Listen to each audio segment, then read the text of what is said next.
Professor? There's something you must come see immediately. Slow down. Tell me everything, slowly and clearly.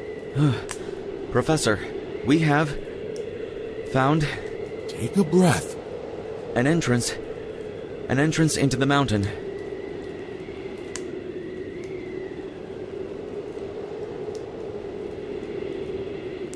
An entrance into the mountain? Yes, Professor. Exactly where the findings we discovered indicated. Incredibly, we were able to decipher the coordinates. It was not easy, I can tell you. Where is it located precisely? Precisely on the northeast side of the cliff. Unfortunately, it is covered by a thick layer of ice, probably formed over centuries. If not millennia, inlays are visible. Their shapes are not natural. We are facing an unprecedented discovery. When was this discovered? Yesterday morning, Professor. The radio was unusable from there due to the strange magnetism present. I immediately set out to inform you. What an incredible find! Prepare for immediate departure. Certainly, Professor. I'll get the sleds ready. And Johnson? Yes, Professor? Pack dynamite. Lots of dynamite. As good as done. I'm beside myself with excitement. The work of a lifetime. Could it be one of those legendary civilizations like Atlantis or Mu? Speculation is pointless. I cannot wait to admire it firsthand.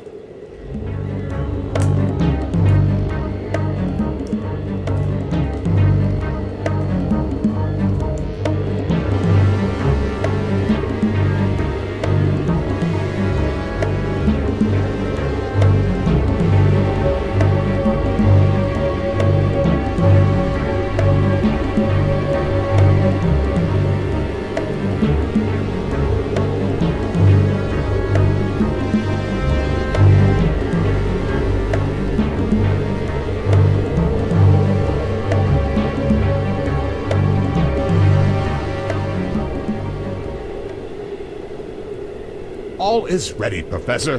To you goes the honor. Gentlemen, here, today, we make history. In this remote place, at the edge of the world, we, with me to guide you, have made the most sensational discovery ever recorded in the annals of history. Signs of intelligent life in a place no human has ever set foot before. This will be spoken of for eons to come, and it will radically change everything we thought we knew. Forever. Professor, everything you requested is ready. Thank you, Danforth.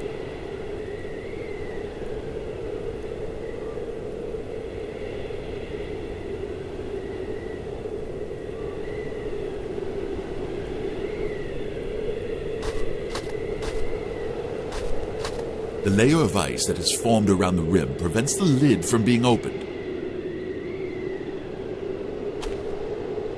Exactly what I need.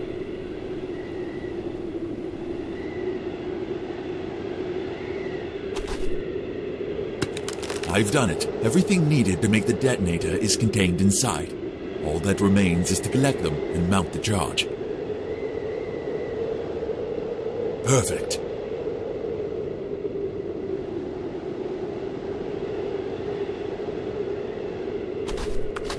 It would serve no purpose.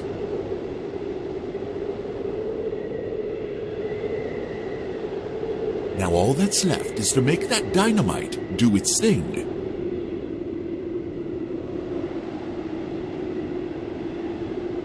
Everything is in place.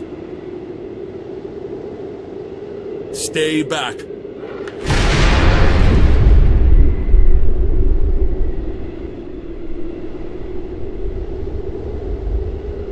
We did it. Let's go inside to check.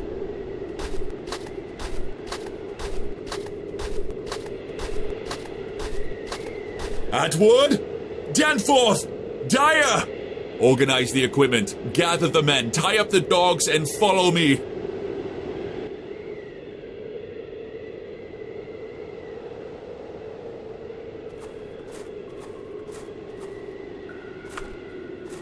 I still can't believe what we have discovered. Professor, Such magnificence. wait for us. Bring the torches. You can't see a thing in here.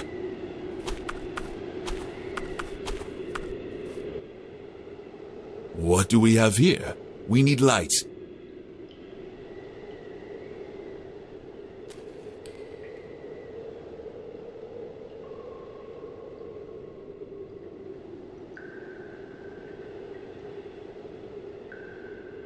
Oh my God, what's in these frozen alcoves? Come see!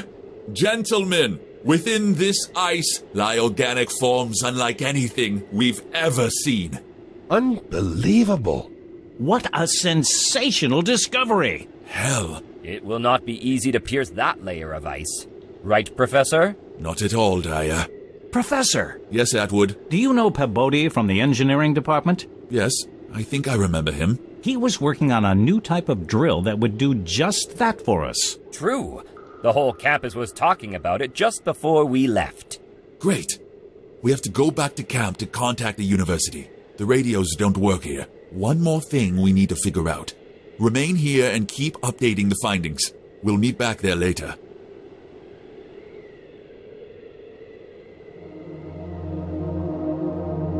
Hey, what's this here?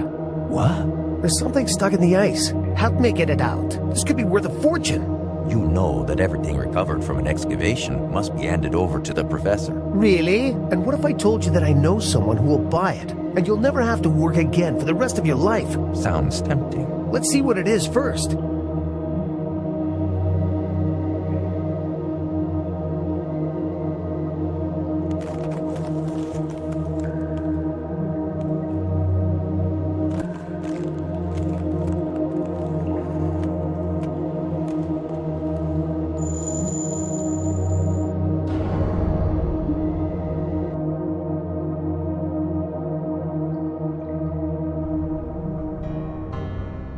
The unnatural silence, devoid of life, only the sound of the sea. Lone hadn't heard anything else for days. He felt no pain, but he could not stand. He could only crawl.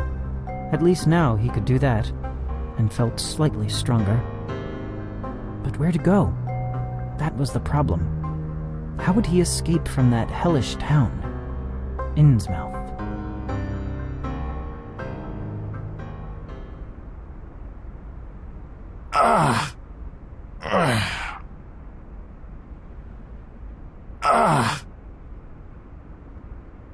I'm still alive.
Where to start?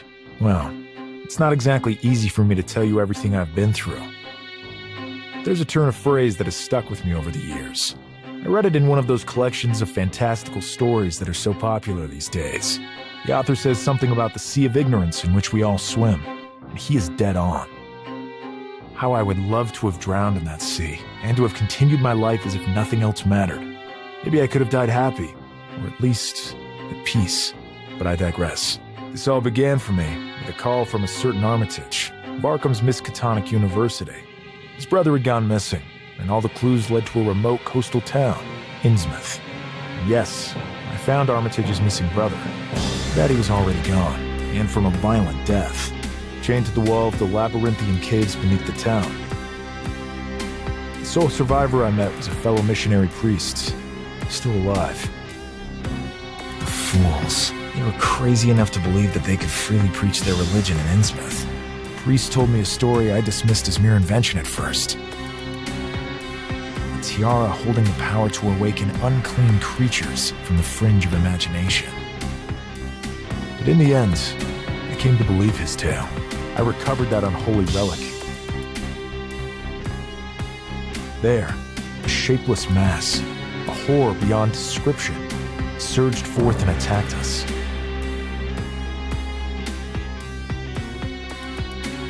The priest managed to get away. I was not quite so lucky.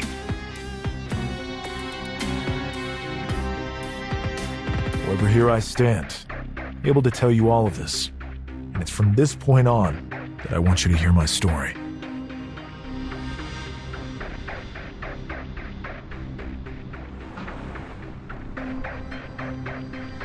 What the hell?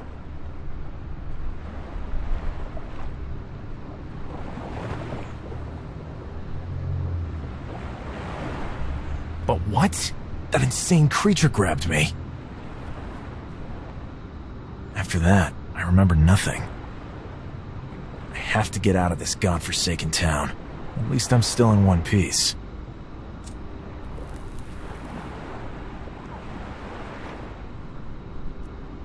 Smoking disgusts me now. Perhaps that's at least one positive outcome from all this? Anyway, I never learned how to swim. I'd rather die right here than go back in there. I can't get over there from here. Looks like a plank from a broken crate. I'd say, knowing what goes on around here, that the crate was most likely thrown overboard in the scramble to avoid official scrutiny. An idea is forming in my mind about how to get myself over to the other side.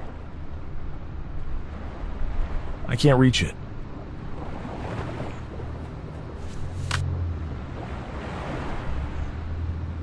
Let's give this a try.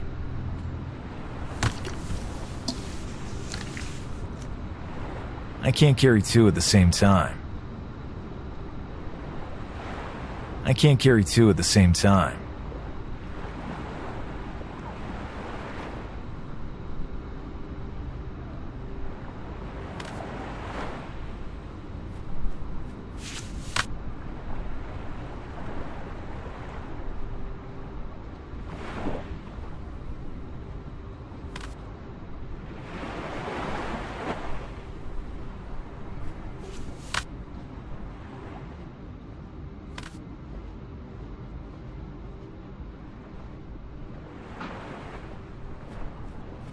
Some strong-looking reeds could come in handy.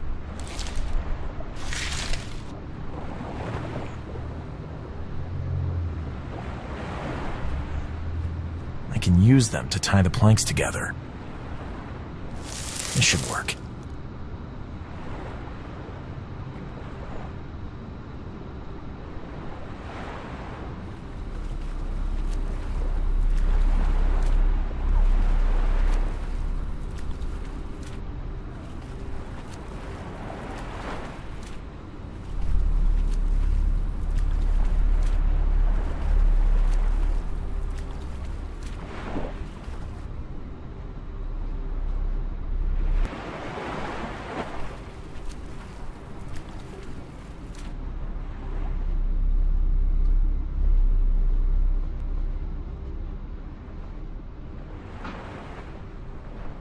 Hey, you!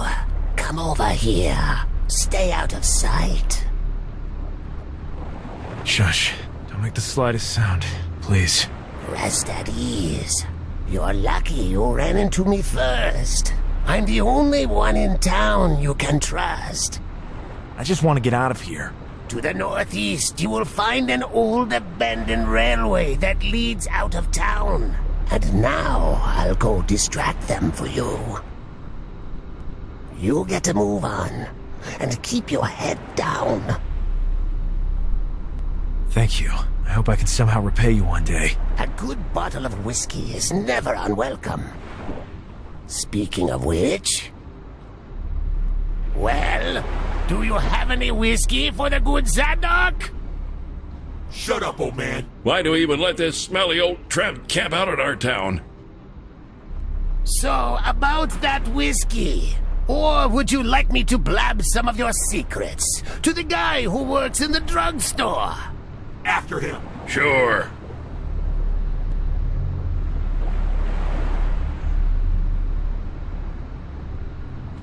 I gotta get out of here.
He traveled in seclusion out of fear that they were following him.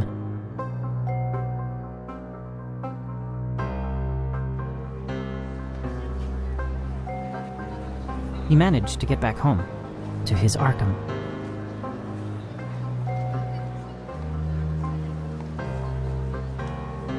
He couldn't, however, rid himself of the sense of dread he had brought back with him.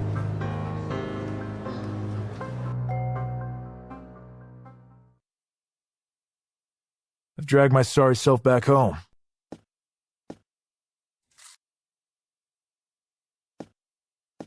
Now comes the difficult part. But first, I must grab some shut-eye and a change of clothes.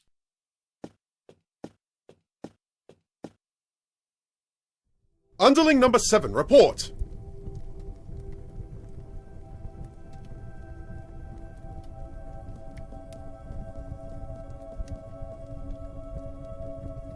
Master. I hear you have some news of interest for me. Yes, Master.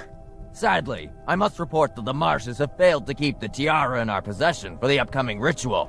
Very unfortunate. You just can't trust those damn fishmen. But we will remedy that. Continue. Yes, Master. One of our Innsmouth affiliates reported something extraordinary. Some private investigator was attacked by the unspeakable creature that dwells in the labyrinth of tunnels, yet somehow survived. What? Nobody has ever survived a Shoggoth. Track him down.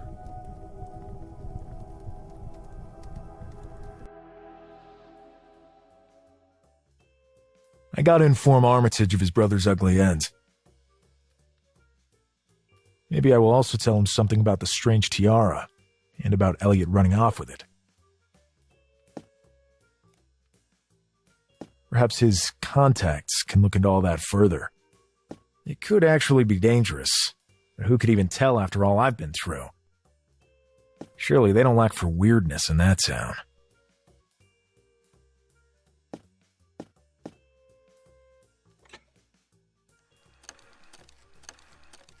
Armitage? Lone, you're back? Finally. I've been waiting on news from you for weeks. I was beside myself with worry. Weeks? Yes. 33 days to be precise. But enough with the prattling. Have you found my brother? I'd rather talk about it in person. When can I meet you at Miskatonic? Immediately. I'll see you shortly then.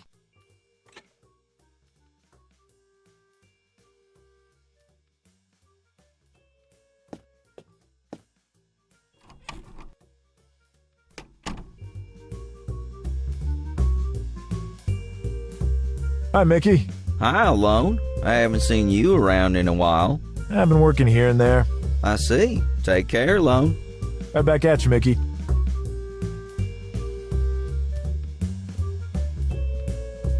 Monleo, how you doing? No, been a while. Been a month or more that I'd seen ya. Yeah, I was busy. How's your mom doing? Old, but still going strong. Good to hear. See you soon. Stop by whenever you like. No time for that. Armitage is waiting for me.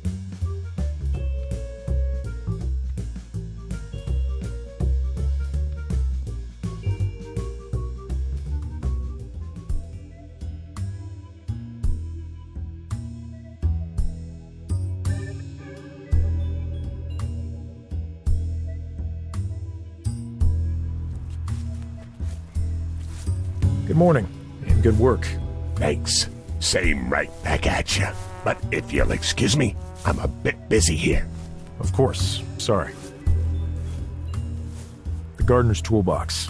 I doubt he'd just let me take whatever I want.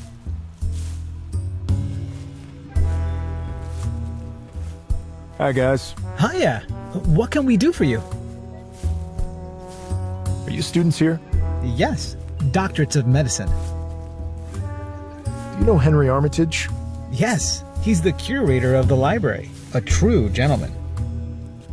May I ask your names? I am Johann Hansen, but everyone calls me Billy. My friend here is Herbert. Yeah. Hi there. You're a man of few words. No time to talk. I have to study. Until next time. Good day.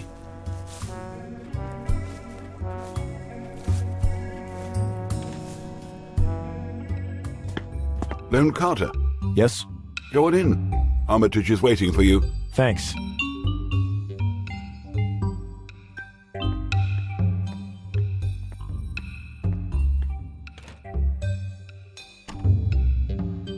Armitage? Lone, please come in.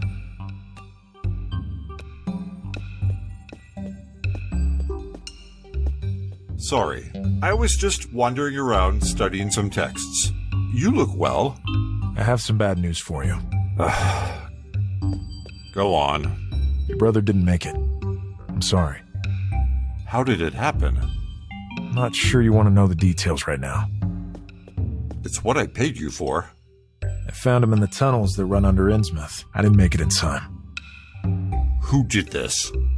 Who? It seems the laws of civilized society mean nothing in Innsmouth. Apparently your brother and Elliot stuck their noses somewhere they shouldn't have.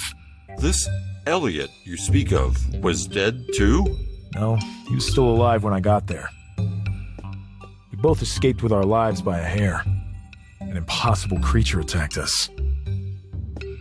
I still have no idea how I managed to survive intact. Unfortunately, I don't know where Elliot ended up. I'll need a few days to make some inquiries. I will get back to you soon. In the meantime, try getting in touch with one of my contacts, a man by the name of William Blanco. He writes for those cheap pulp magazines, but is also an expert on the occult. He often comes by here. He simply devours the rare texts that only we possess.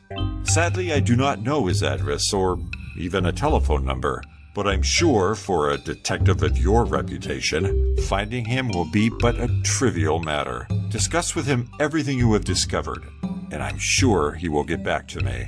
I'll see you later then, I guess. Stealing it would not be polite. I don't have time for that now. I don't feel like reading right now. It would be rude to go behind the counter. It would be rude to go behind the counter.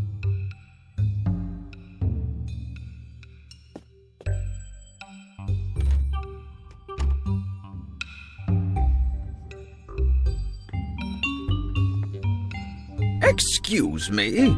Can't you see that we're engaged in a vital discussion? Some space, please. Okay, I'm backing off. Not downright rude. I can't reach it. The landscape, vibrant. A portrait, disturbing.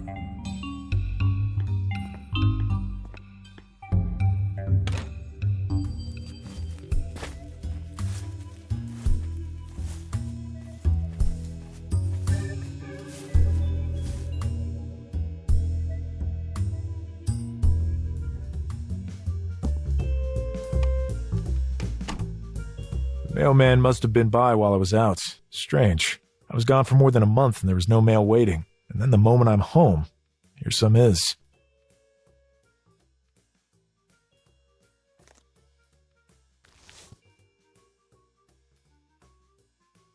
A typed letter. Lone, I've been trying to get in touch with you for days. I absolutely need you to look into a case I'm working on. Come as soon as you can to the crime scene on Walton Street. A. Logan. Alan. Haven't heard from him in ages. If he needs me, I'm only too happy to help him out.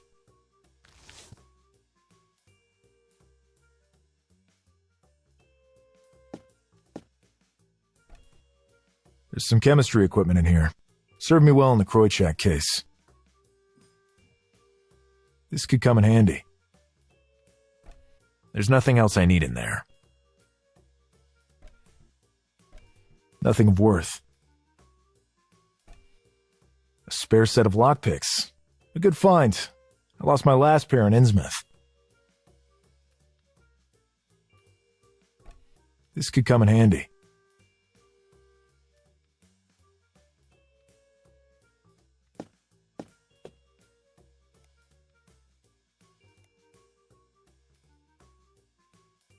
There's nothing I need.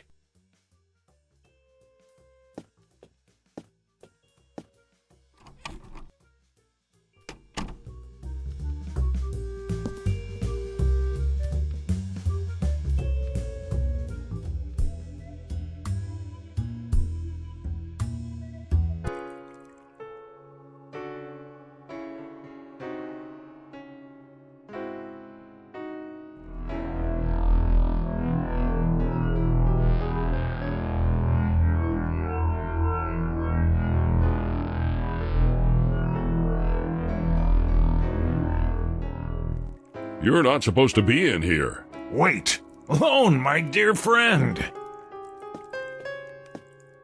Alan, I came as soon as I got your letter.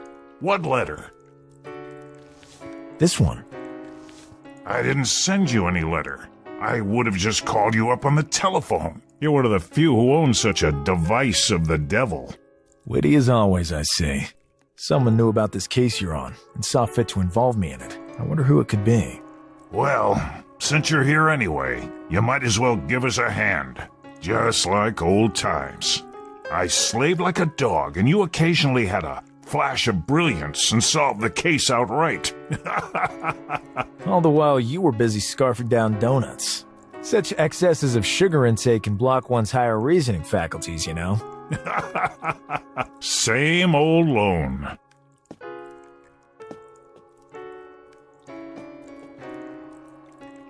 Ritual homicide?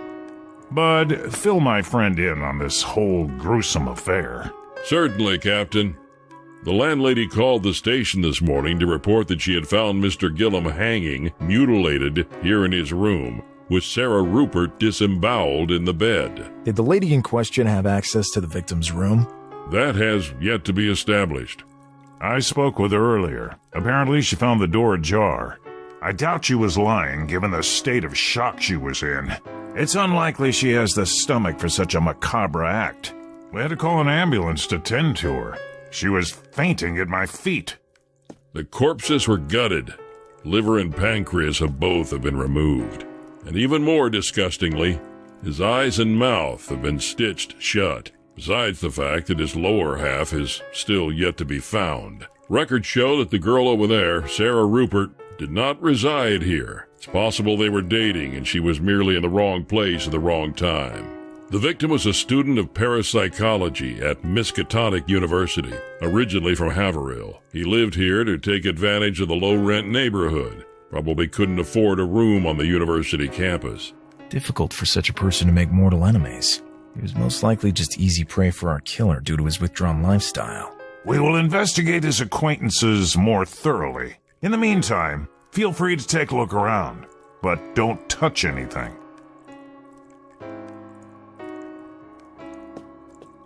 I don't want to touch that. It sends a shiver up my spine. I don't want to touch it. I don't want to touch it. Surgical work. The internal organs have been removed. What kind of maniac would do this? Sarah Rupert. Poor girl. Surgical work.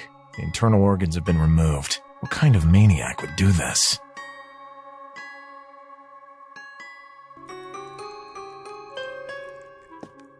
The victim's blood was collected in this basin. Weird residue lay around it. Almost like someone drank from it. I don't want to touch that. Horrible. Who could do such a thing?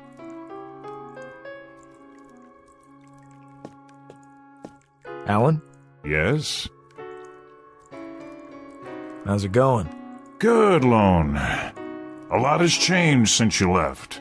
My promotion up the ranks has been quite stressful. Congratulations. I hadn't heard. Thanks.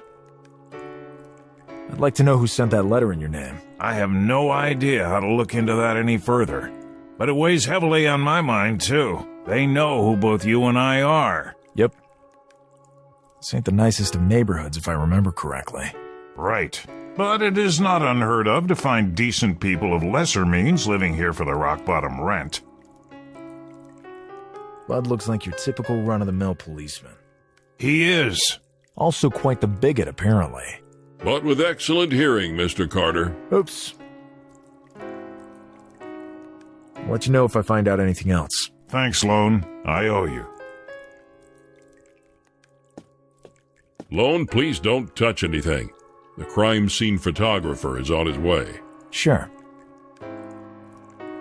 A blank piece of paper. Quite meager. There are also some crumbs on it. It probably doubled as his dining table.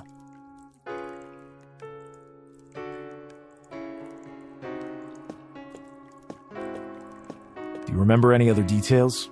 No, I would say none. An old-fashioned cop.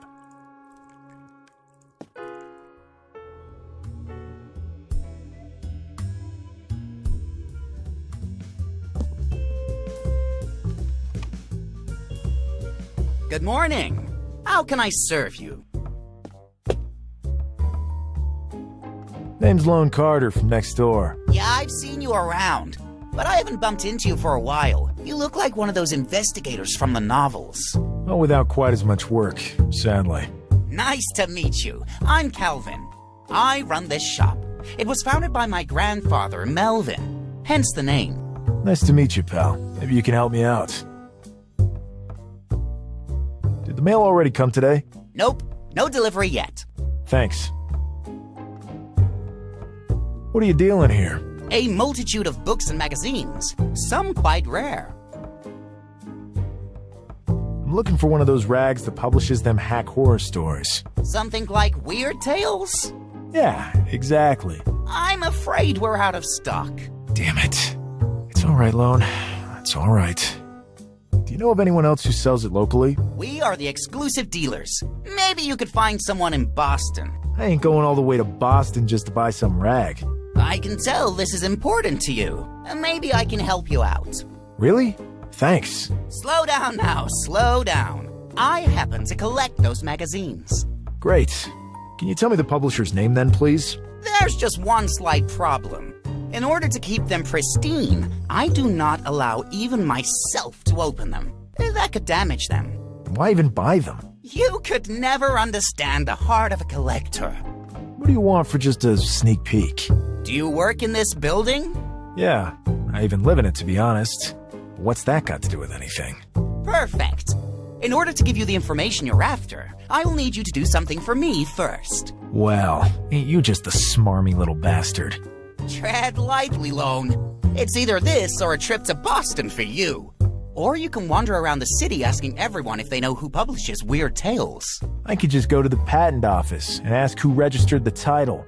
You surely could. But the bureaucracy is notoriously slow. Who knows which dusty shelf this one vital piece of information sits on? But I feel you have a certain urgency. And the favor I ask shouldn't occupy you for too long. Well, get on with it. I might just put some lead in his head. Lone, deep breaths. Dr. Ivory says I need to learn to control my anger. Do you know Foreman? Yep. He lives on the same floor as me. Great!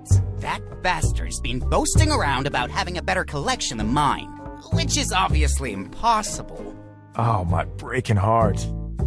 Anyway, I always end up second best at our club meetings.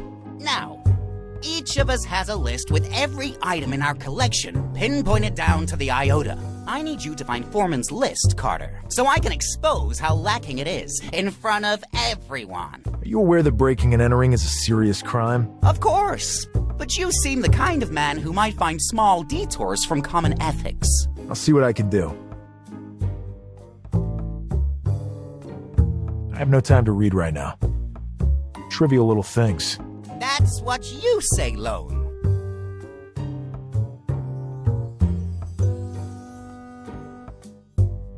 Jeez, I wouldn't damage it just by taking a small peek. Impossible, except in certain special cases. Like that favor I asked of you. You sure are one arrogant little scumbag. You should meet Melvin, my little brother, then.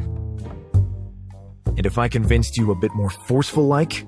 I can scream like an alarm going off, Carter. People would rush in here like gangbusters. See you around, little blackmailer. The end justifies the means.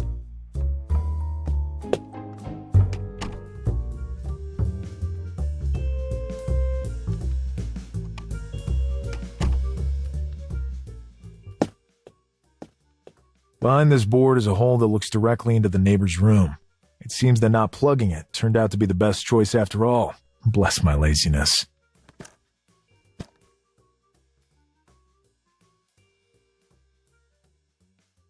That seems to be what I'm looking for. I can see Foreman's desk from here. Over there is the list I need.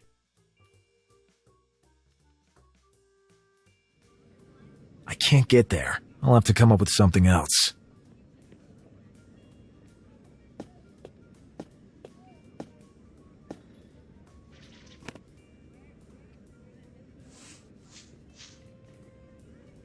A long and thin object. It will probably end up being of some use eventually. Well, more so than merely as a broom anyway. I could always put it back together if need be.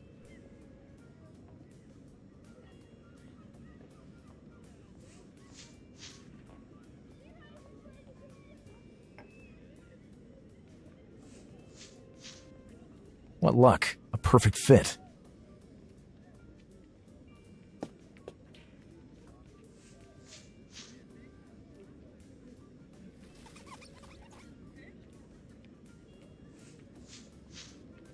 Seems to be charged with static electricity now.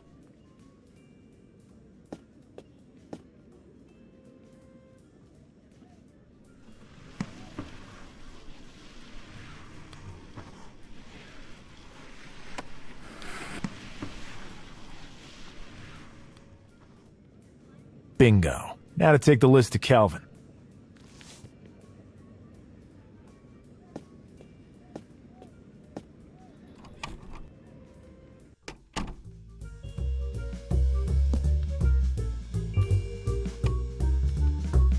Hello, Mr. Carter. Where are we with the list?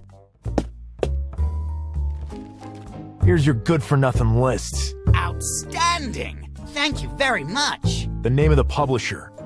Now. Sure. Don't get flustered. Derlithson Press. Good. Is a telephone number mentioned at all?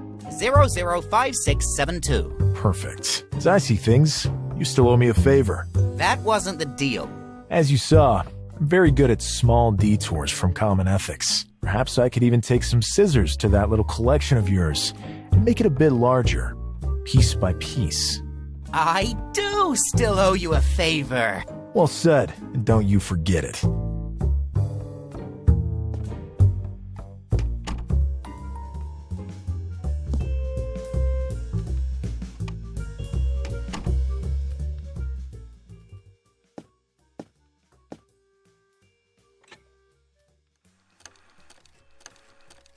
Derlithson Press. Good morning. How can I help you?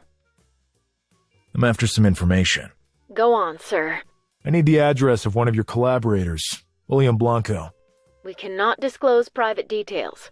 Please, it's very important. I'm John Smith, tax agent. Oh, God. Taxes. Go on. Let's get right to the points. I'll be needing William Blanco's address. But really, I can't. You have a big problem. But you better ask my boss. Now he's not here. Just give me the address, and I'll leave you in peace.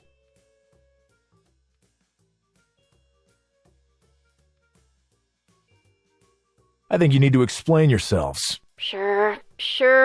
Hold the line while I see what I can do. I'm here.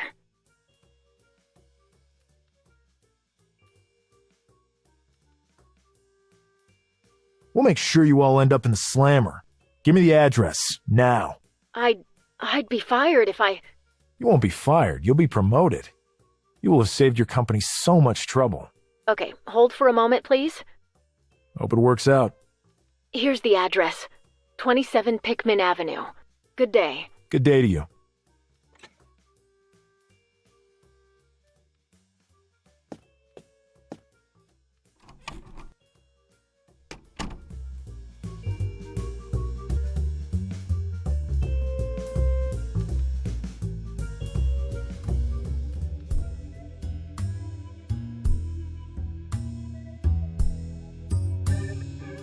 My poor brother. I can't stop thinking about him. Maybe if I just go home for the night and take some time to reflect on all this. But what?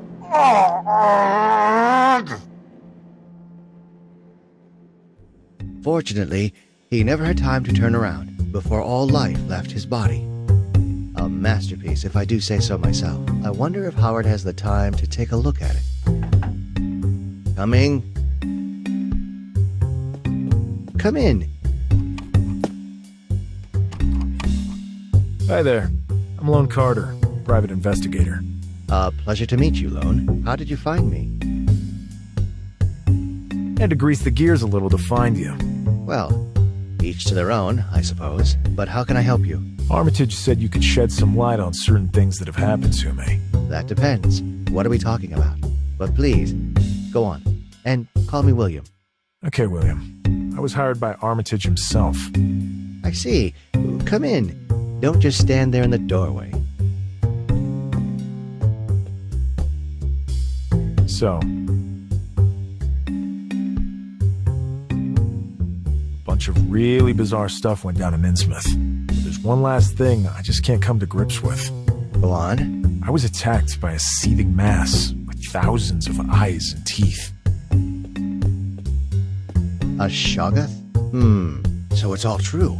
They actually exist. Tone down the enthusiasm, please. It wasn't exactly a party on my end. I'm sorry. I'm a scholar of the occult, and any information, however horrible for most, arouses my curiosity. Go on, please. I remember waking up, barely alive, missing an arm and a leg. Then I passed out. When I woke up, I felt perfectly fine and my missing limbs were back. Amazing. Lone, I wish to perform a small experiment on you. Will you permit me? Ow! What the hell was that for?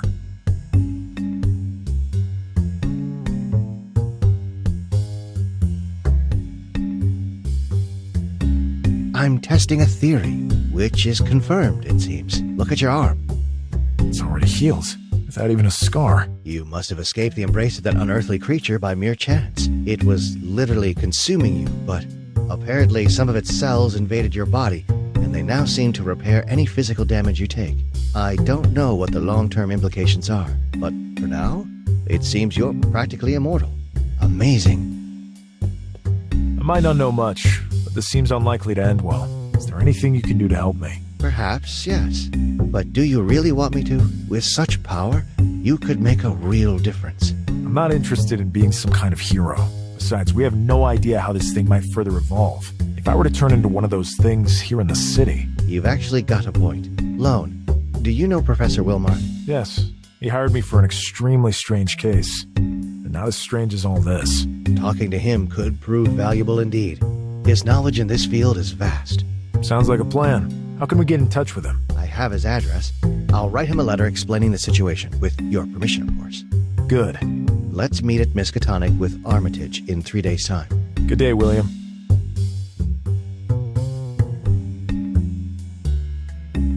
I really gotta go grab some shut-eye. Then I'll have a think about who left this letter for me. Returning to the crime scene might be a good idea. Hopefully I can investigate unimpeded next time.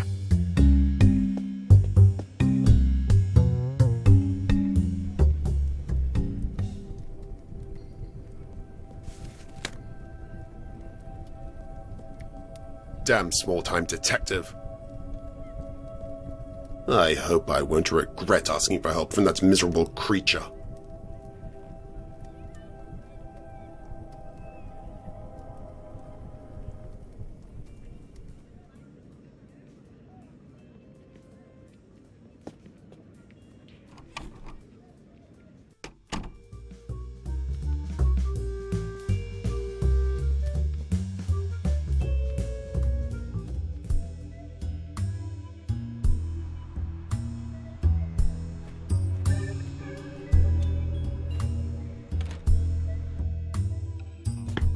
Lone Carter, how may I be of assistance? I'm here to see Armitage. He is not here. I do not know when he will be back. Thanks anyway.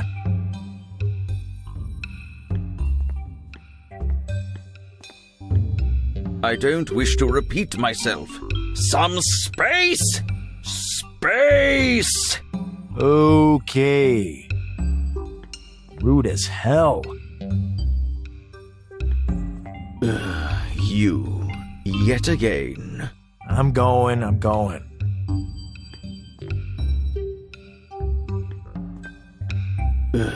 You, yet again. I'm going.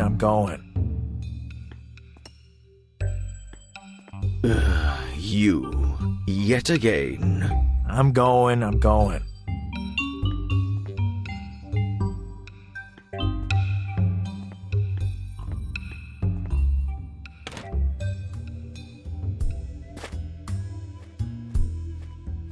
Hi, guys. Hiya. What can we do for you? Have you seen Armitage by any chance? We haven't seen him since yesterday. Strange. He's almost always here at the university. Gotcha. Thanks. May I ask your names? I am Johann Hansen, but everyone calls me Billy. My friend here is Herbert. Yeah, hi there. You're a man of few words. No time to talk. I have to study.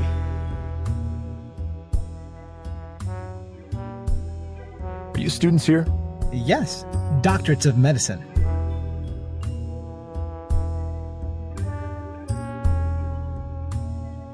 Until next time. Good day.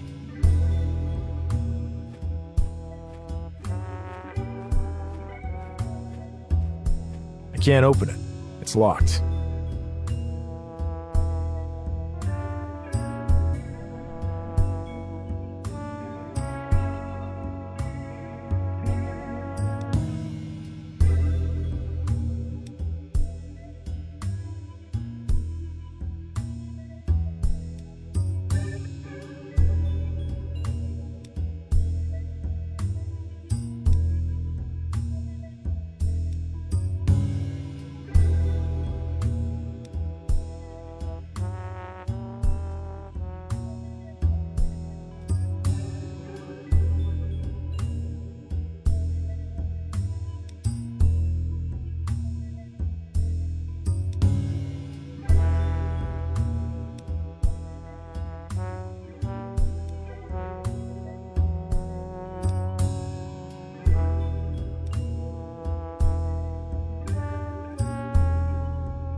You still got it, Lone. Although, the lockpick's broke. There's a shovel in here. I'll grab it. Perfect. I already took what I need from there.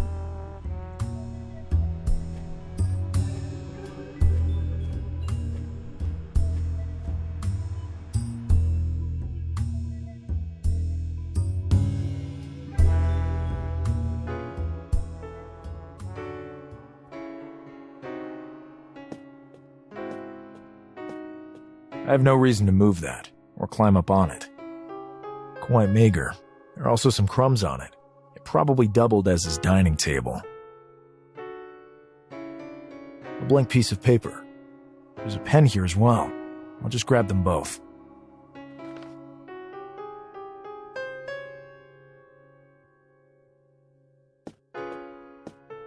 Looks like they cleaned up the room. A strange mechanism to block out the sun. It moves that panel over the window. It's stuck.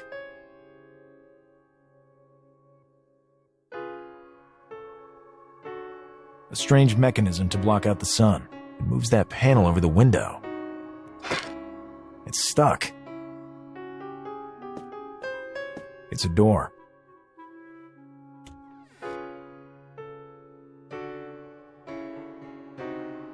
I certainly won't be putting my hand in there.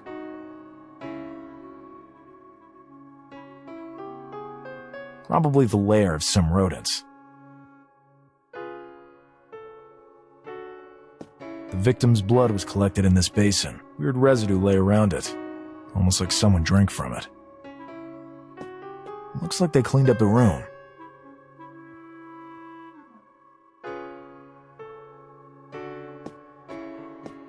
Quite meager.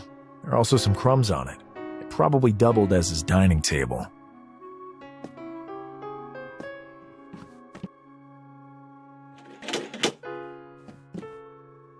There. Now it should work properly. A strange mechanism to block out the sun. It moves that panel over the window. What's that thing?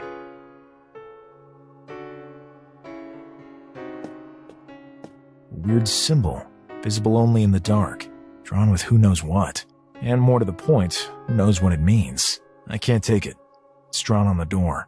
A weird symbol, drawn with who knows, and more to the... Yeah, I should be able to jot it down this way, for whatever that's worth.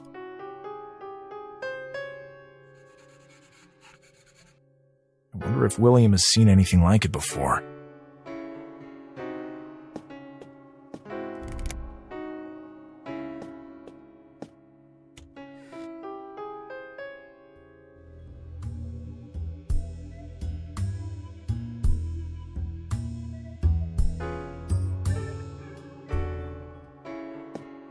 An integral part of the crime, a very laborious ritual.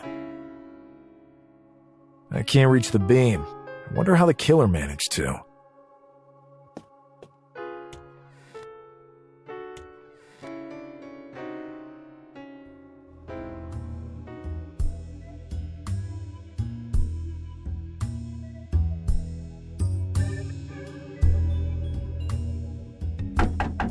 Come in, Lone.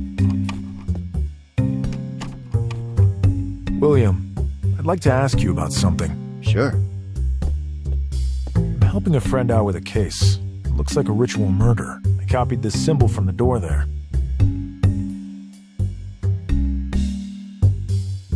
Interesting. It's been a long time since I've seen it. So you recognize it? Yes, but it shouldn't be there. Tell me everything you know about it. Sit, Lone. I'll recount a story for you. You'll probably have some trouble believing it. Given what I've gone through, I highly doubt that. I am a student of the occult, as you may have heard. What I'm about to tell you, however, does not come from mere book study. As you may know, Arkham, much like Salem, is a city of mysteries. Here, over the centuries, many have acted in ways that I would describe as interesting. We don't have to delve that far back into antiquity, though. I've lived here all my life, but I've never heard of any obscure ancient claptrap. Well, that's only to be expected, Lone. The people involved in all this keep as low a profile as possible. I only learned of it because my old Miskatonic colleague, Daniel Upton, had the misfortune of getting caught up in the whole affair. I see. He asked for my help, but his request arrived too late. I received this telegram from him. William, I need your help. Stop. I have confirmed that dissidents exist. Stop. I have found one. Stop. Ephraim waits. Stop. Dissidents? Lone, I must impress upon you that Daniel and I, through our studies, came across this term more than once. There seems to be an extensive organization operating in the shadows and harboring secret knowledge, to which only its members have access. That symbol belongs to the late Ephraim Waite. That is what I managed to learn from the only comprehensible mutterings from what once had been my dear friend, Daniel Upton. What happened to Upton? As I told you, I didn't make it in time. All I know is that he went mad and killed a friend of his. I don't know who that friend was. We had been out of touch for some time. He is now locked up in an asylum, but is no longer the Daniel I once knew. What else can you tell me about Ephraim Waits? He must have been a very powerful magician if he was actually affiliated with these dissidents. My subsequent research led nowhere. This led me to think that my friend's mental health was indeed compromised. Until now. Then you showed me that symbol. But why involve me? I have to look into this further. It would be best to gather information about this Waite person. Municipal Archive would be a good starting point. A friend of mine manages it. Can I meet him? If you want to try, go ahead. I'll contact the clinic and ask them to let you in. The nurse and I go way back. We are well acquainted, if you catch my drift. I caught it, William. See you later, William. See you later. I wish I could go with you, but I have a pressing deadline bearing down on me. Don't worry. I can handle things for now.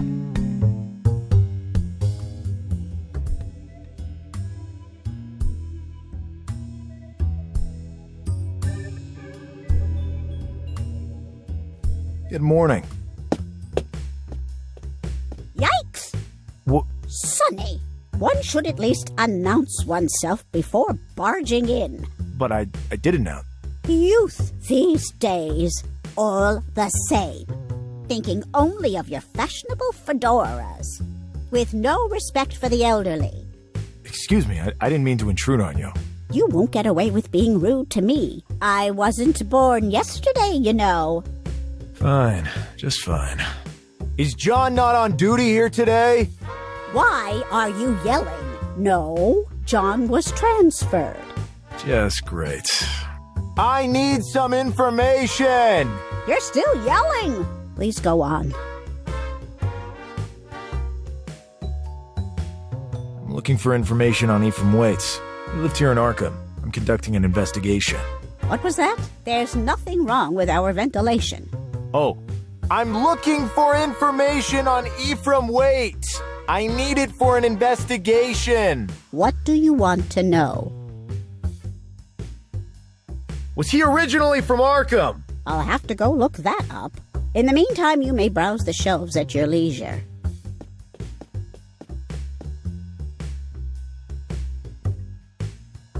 Ah, here it is. He was a native of Innsmouth. Did he have any family? I'll have to go look that up. In the meantime, you may browse the shelves at your leisure.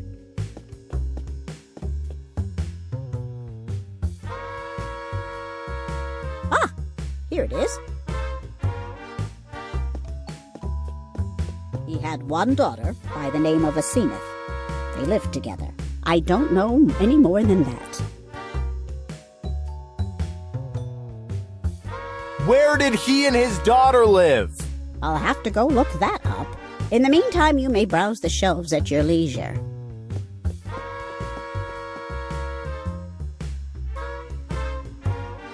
Ah, here it is.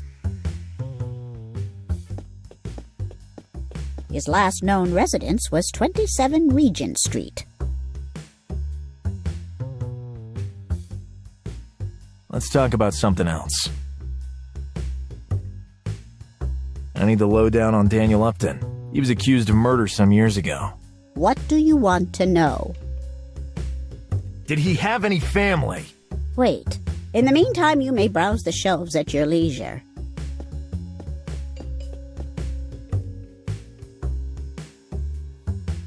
Ah, here it is. He had a wife and son, but they no longer reside in Arkham. But Upton has been in a mental hospital since 1915. I'll come back later. What? See you later! You too, Sonny!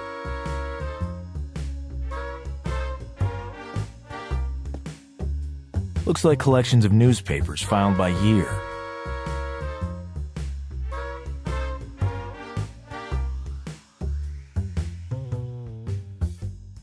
There's a news article here concerning the murder of a certain ED by someone identified only as DU. Could this be the connection between them?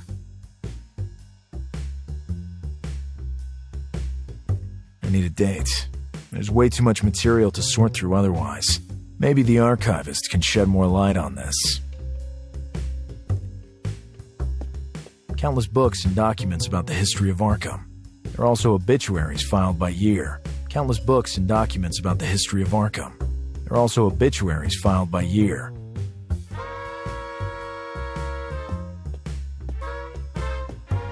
There are many construction documents, such as floor plans and blueprints.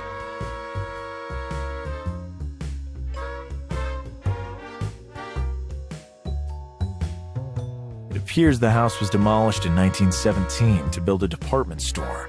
Well, I guess today I won't risk being arrested for trespassing. I'd imagine it was torn down after he died. It would be better if I asked the archivist lady about it.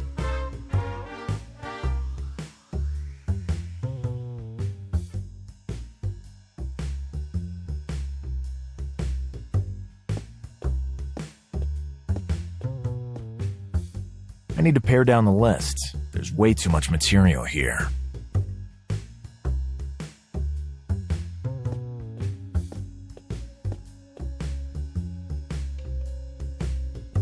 I need more information on Ephraim Waite. What do you want to know?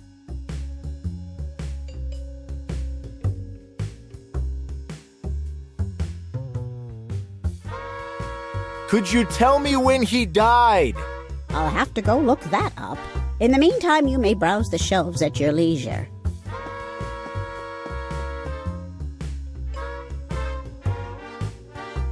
Ah, here it is. October 28th, 1915. 5 years ago.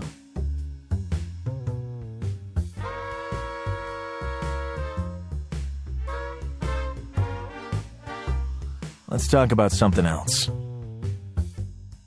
I need more information on Daniel Upton. What do you want to know? Do you know anything about the murder? Do you know what year that happened? No, to be honest. It's rather difficult to find information without details. The only thing I might be able to do is look up his name. Wait. In the meantime, you may browse the shelves at your leisure.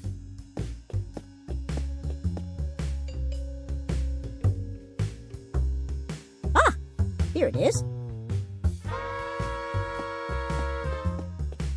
Not much to go on, but Upton has been in a mental hospital since 1915.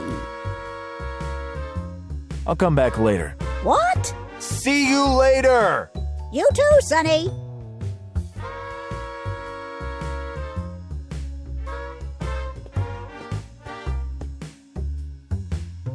There's a news article here concerning the murder of a certain ED by someone identified only as DU. Could this be the connection between them?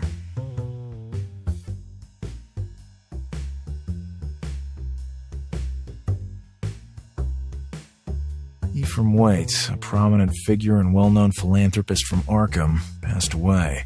A prominent figure. I wonder what he actually did for a living.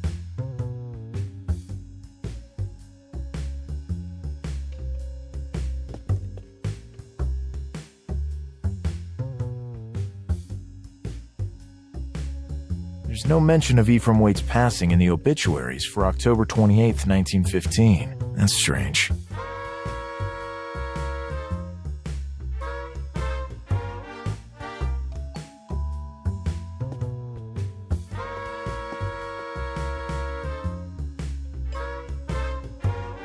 I need more information on Daniel Upton. What do you want to know? Anything else on Upton? I'm sorry, Sonny. I know nothing else about that. I need more information on Ephraim Waite. What do you want to know? What was his occupation? Look, young man, I heard things about him back in the day. I heard he spent his life engrossed in his business interests. He came from a wealthy Innsmouth family, but odd rumors about him abounded. What kinds of rumors? Rumors that he hosted some rather bizarre gatherings. not the type suitable for God-fearing folk. Back then, I was quite the hotsy-totsy. And a mutual acquaintance invited me to one of his parties, but naturally I turned down the offer. That being said, I saw him in a completely new light when he funded the restoration of the Christ Church cemetery grounds back in 1913. I see.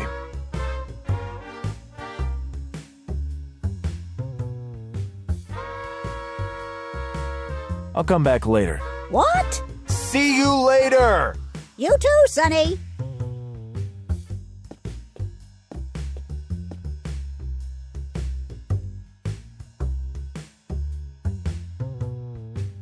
There's an article about Mr. Waite here. Philanthropy never dies. Arkham Tycoon finances renovation of ancient Christchurch cemetery. The article has a photo of him. Could come in handy.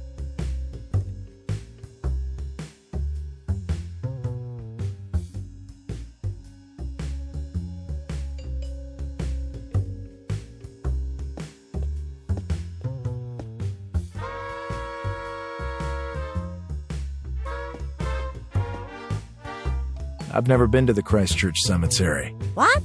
I have never been to the Christchurch cemetery! Why are you yelling so much? You can find it in the southeast section of the city. It's an ancient place. Since the renovation, it has lost much of its charm.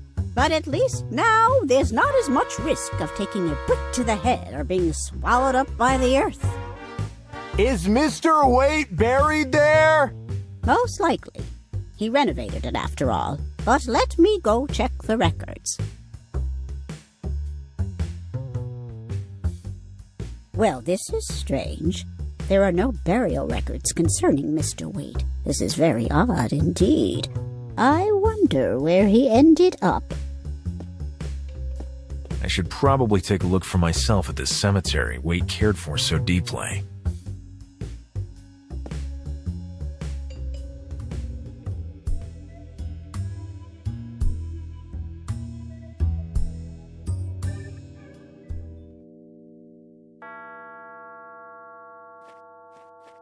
Marco Sangalo. After all, it's always the others who die. I don't like messing around with graves. It's disrespectful. Cream cups. The most merciful thing in the world is the inability of the human mind to correlate all its contents. I don't have time to dig up corpses. Martin Ottowitz. Exhuming a random body makes no sense.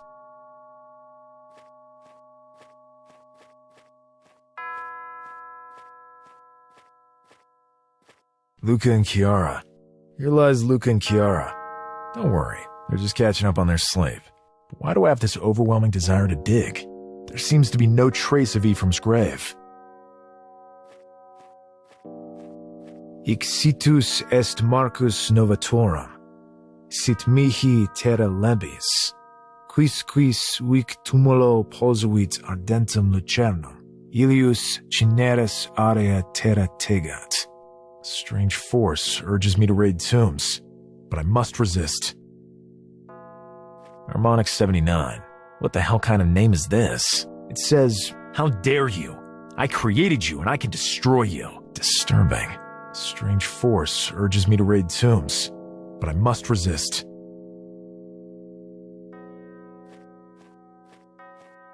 It says, "Burned wolf. The reports of my death are greatly exaggerated. I don't like messing around with graves. It's disrespectful." It says, "Here lies Pontus Leonge, a great fool and an even greater defender of humanity. A strange force urges me to raid tombs, but I must resist. There seems to be no trace of Ephraim's grave." It says, "H. Phoenix, haunted by his parents. I don't like messing around with graves. It's disrespectful." It says, "Martin Prediger, alia iacta esta. I don't like messing around with graves. It's disrespectful." It says, "Federico Pedamonte died of an indescribable and nameless horror. In the house overlooking the sea, illuminated by a color come from space. Exhuming a random body makes no sense." It says, TK. Notre vie est un voyage dans les vers et dans les nuits. Nous cherchons notre passage dans le ciel où rien ne l'ouïe. A strange force urges me to raid tombs, but I must resist. It says Riccardo Bellucci. Decaf he wanted. Agitated, he passed. A strange force urges me to raid tombs, but I must resist. It says Alpobemp. Not bad for my first time. It didn't hurt. Exhuming a random body makes no sense. It says Edward Derby, son and poet. Your spirit will always be by our side. I've checked every grave. There's no trace of Ephraim's. Exhuming a random body makes no sense. Hello. Greetings. Where does the forest path lead? I don't know. I never go there. I heard that someone got lost in there and never came back. Could you tell me anything about the church? I'm not very religious. Let me tell you, I deal with corpses every day, but that place makes even me shudder. What do you do around here? I'm checking on the dead. We wouldn't want them running around loose, right? Good day. Be seeing ya. Given my job, I don't usually say that out loud.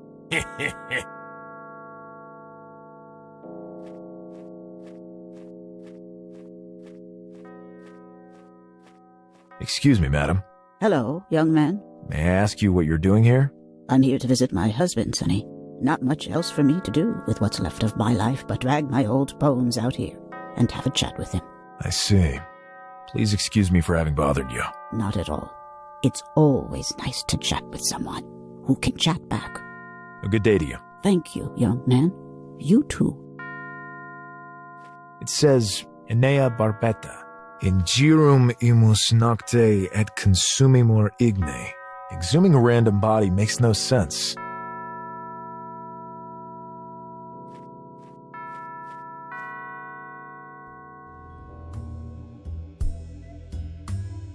Halt! Take him down! What the hell is going on? Leave me alone. The sea calls me. Come on, back to his room with him. Hey, don't hurt him! Mind your business. Help! The sea! Hey! Excuse me, sir. What? You treat all your patients this way? Everyone is well cared for here. Patients try to break out now and then. Yeah, right.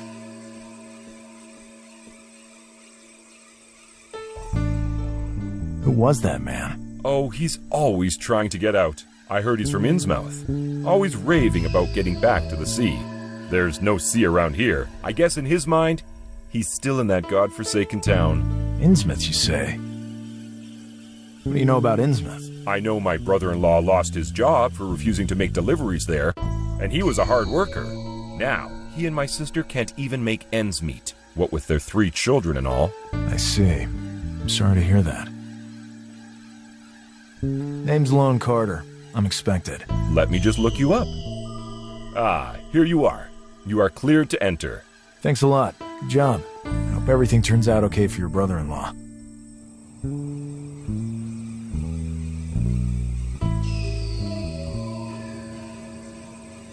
Good morning. Lone Carter? Yes? How'd you know who I am? William's description was accurate to the letter. I see. My William has a great gift for descriptive writing. Even way before I met him, I already felt I loved him. His stories are splendid. They deserve better than to appear in those cheap tabloids. I'm here to see someone, Rose. It's a matter of some urgency. Sure. You will find Upton in the last room in the corridor to your left.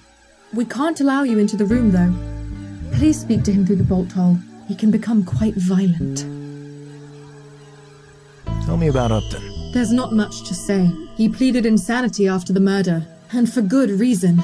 He spent all his time since then babbling and drawing odd symbols, like this one.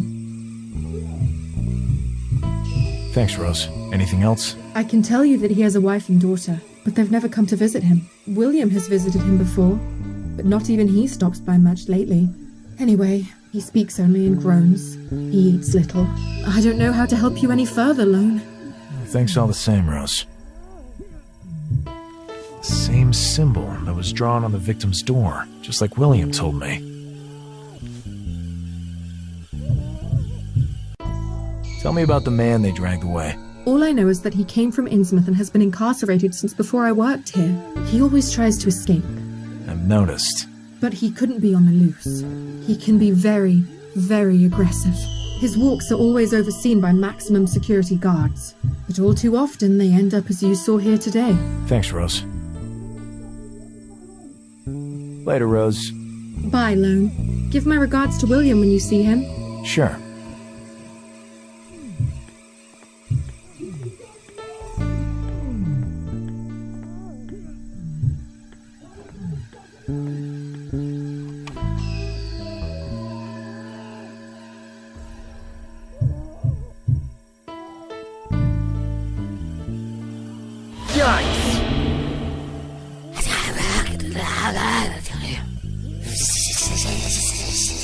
What a fright.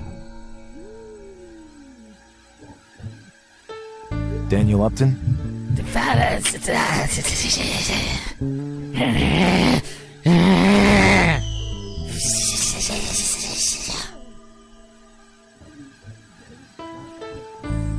I read about you. Did you kill that man? What was his name?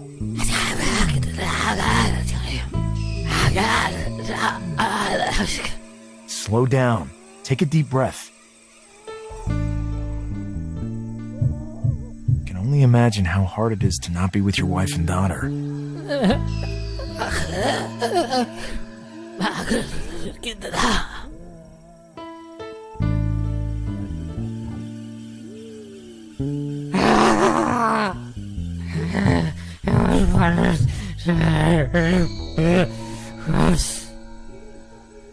Wait, what did you just say?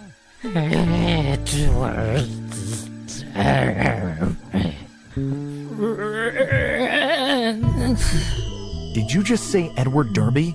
It had to be done. It had to be done. He is not in that grave. He was just the container. Prepared to meet wickedness in its purest state.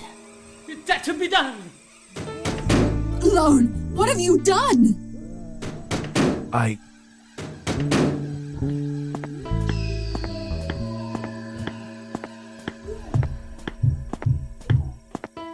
Get out, Lone! Please, get him sedated! He'll end up getting hurt!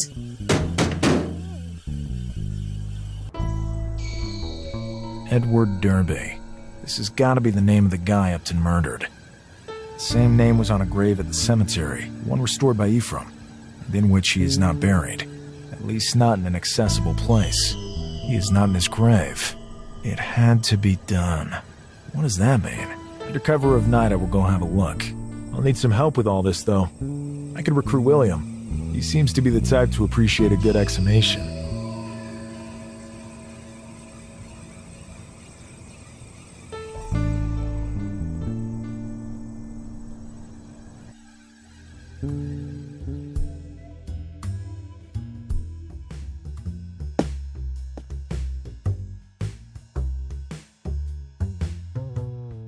There's a news article here concerning the murder of a certain ED by someone identified only as DU.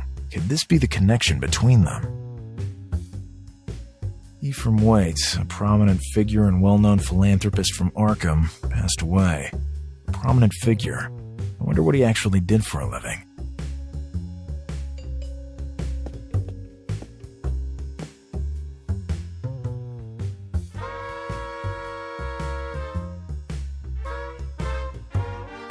I need more information on Daniel Upton. What do you want to know? Anything else on Upton? I'm sorry, Sonny. I know nothing else about that.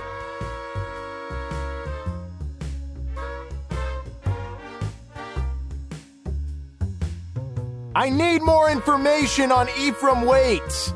What do you want to know? Can you repeat the name of his daughter? Aseneth. I don't know any more than that. I'll come back later. What? See you later! You too, Sonny.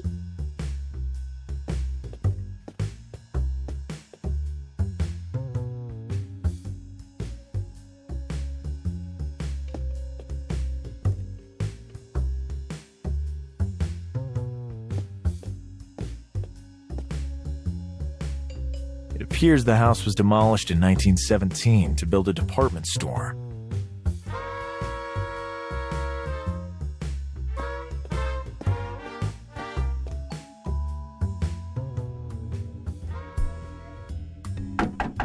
Come in, Lone.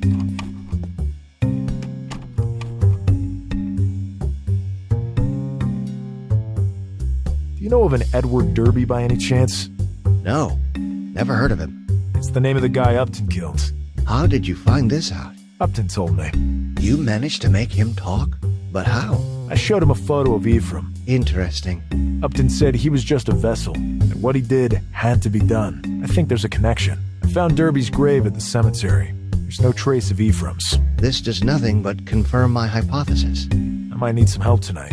Count me in, Lone. Do you have the necessary tools? I have a shovel, but the tomb is covered by a marble slab. Don't worry. I can bring a crowbar. Perfect. Tonight, then. Let's meet up right there.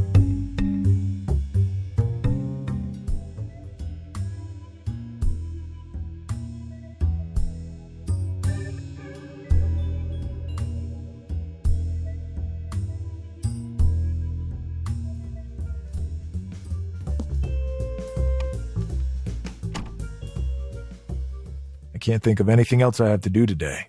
Maybe I should just go lie down and wait for nightfall. I'd better rest up a little before meeting Blanco at the cemetery.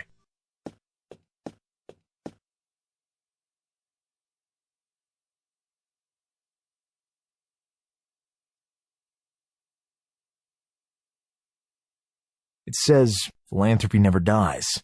Arkham Tycoon finances renovation of ancient Christchurch Cemetery.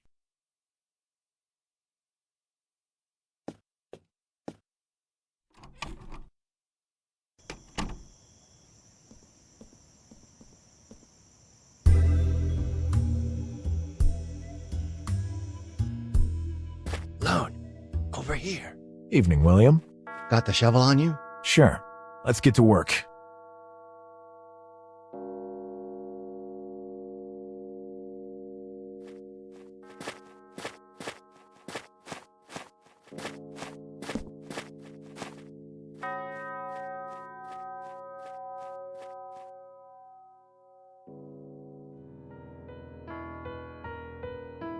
Come on, William.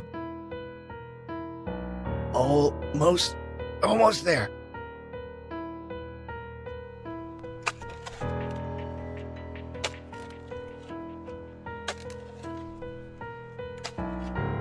This is quite the chore. We're almost there.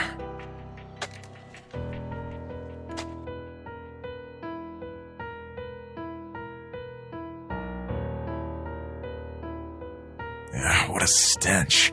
Lone, look. He has something in his hands. Daniel was right. It can't be Ephraim.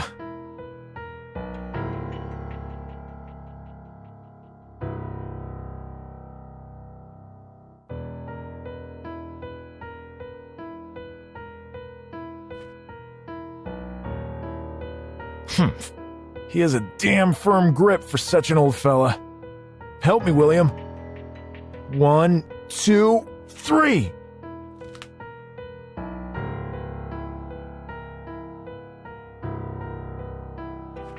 It looks like some sort of key, but to fit what kind of lock?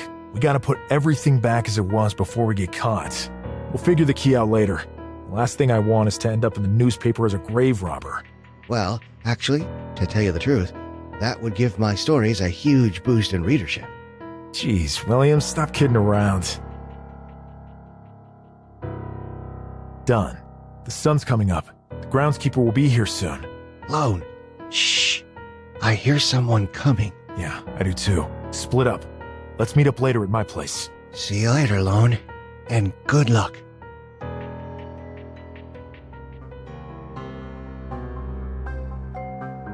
The The sun was already rising high when Lone arrived back home after the horrible night before.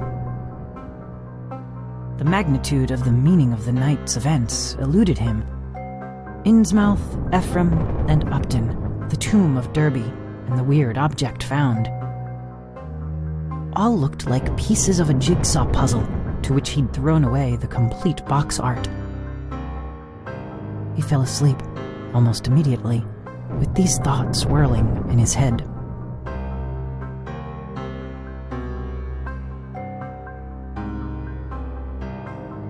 I've never felt this depth of sorrow in all my life. When Father passed, well, everything changed. My mother, our poverty. Father and I shared little common ground. Perhaps we merely lacked the time to find it. But now that this has come about, a frightful tightness grips my chest. Simple respiration has become a labor. Vital oxygen seems to have lost the route on its way to my lungs. If only he were still here with me, to enlighten me, to offer guidance. Oh, grandfather. Oh, my grandfather. Howard, aren't you done yet? I'll be right over. It falls upon me to preserve the items of my grandfather's estate that are the most crucial.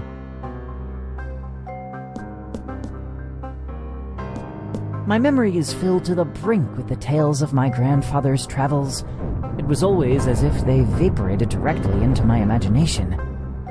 Snowbound peaks, rainforests infested with every manner of danger, splendid cities where the meek are preyed upon by the scum of humanity, lurking assassins and thieves. Such places appeared vividly in my dreams. Airborne monstrosities surged toward my person, borne aloft on the membranes of bat-like wings, their long and gnarled talons clutching at me.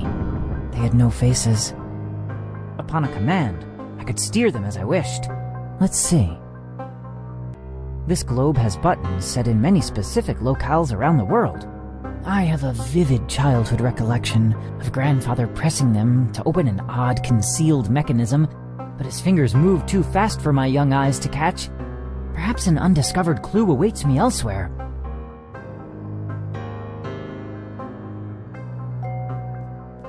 My current mood is not one for reading. Stories by Poe and Machen. Travel chronicles and general geography. A section of grandfather's library devoted to the sciences. Generic novels of low regard. Various medical texts. Treatises on anthropology.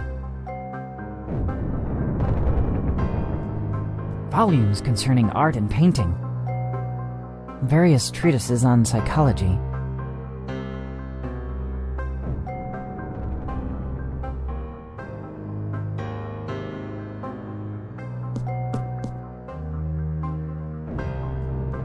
Grandfather loved to fill my mind with stories from the 1001 Nights.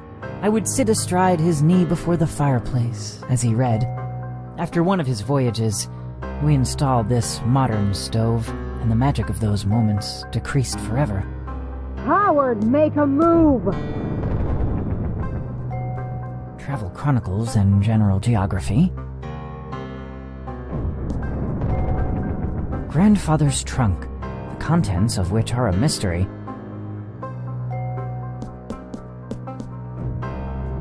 A portrait of my mother as a young woman. How beautiful she was then. Her eyes shine, transmitting the serenity in her soul out into the world. This would have been back from before I was even conceived. A showcase brimming with bric-a-brac. A showcase brimming with bric-a-brac. Portrait of my mother as a young woman. Let me see. There seems to be something inscribed on the back. I should discover some method to disengage it from the frame. I feel no desire to lug the picture, frame and all, around with me. I'll obtain one for now. One never knows.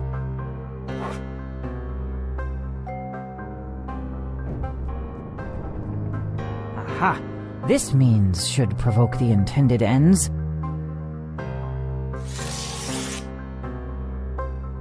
The pen has been rendered utterly useless. Howard! There's nothing worth anything in there. It seems to point to something, but what?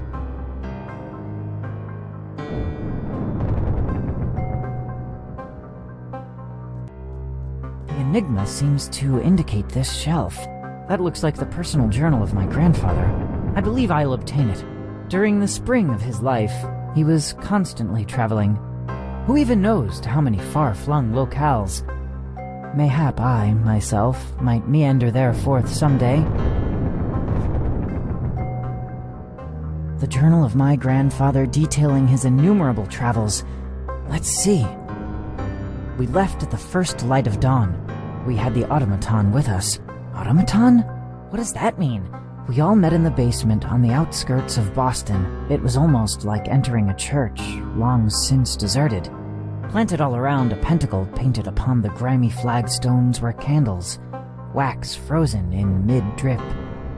There was no point wasting time here. No answers lay here, and Paris was at least a week away. Our final destination within the vastness of the Arabian desert lay even further ahead. We had to make a move. There was no option but for the automaton to perform the ceremony. Just looking at it sent a shiver up my tired spine, and then it just stops right there. The journal was penned about 15 years ago. Mayhap this was all merely an outline for a fictional work. A work of vivid imagination.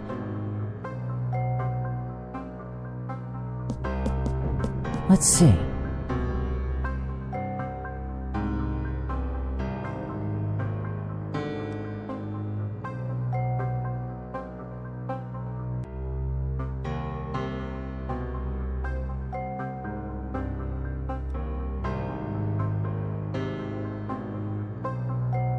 I heard a click. A tiny compartment has slid open at the base. There is a key ensconced within.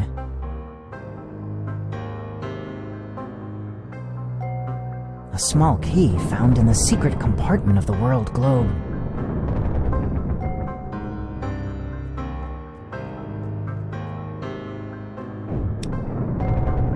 It fits. The trunk is now open. Howard, are you even still there? A multitude of books. Without a single exception, they are all very old editions. A selection thereof consisting of the rarer of occult treatises, the need for which escapes me. Wait. That's a rare and ancient printing of a book I favor greatly. I must procure it! Howard, hurry up! A very old edition of the 1001 Nights. I can't wait to read it.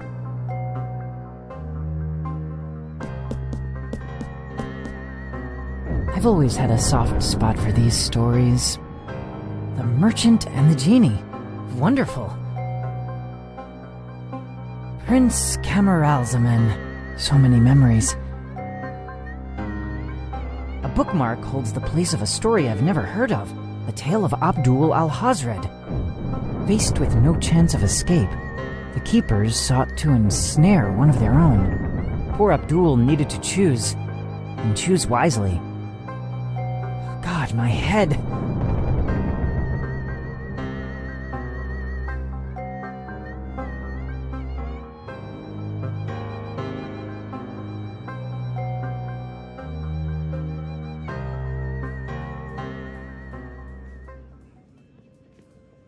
Such a vivid dream. What does it mean? Lone. I'm coming, William. Lone. Lone. Great news. Great news. William, slow down. What's happening? Wilmarth got back to me. We have to go to Vermont and find some guy by the name of Ackley. From what I've learned, he may prove useful to us. It appears he may be quite the eccentric fellow. He lives like a hermit. No mail can get through, and, needless to say, he has no telephone. He could help us understand your condition better and perhaps cure it. What about what we found last night? We can figure all that out after we get back. I'm curious as well, but this is much more important. How will we get there? I have an automobile. Don't worry. An automobile? Really? I've never ridden in one.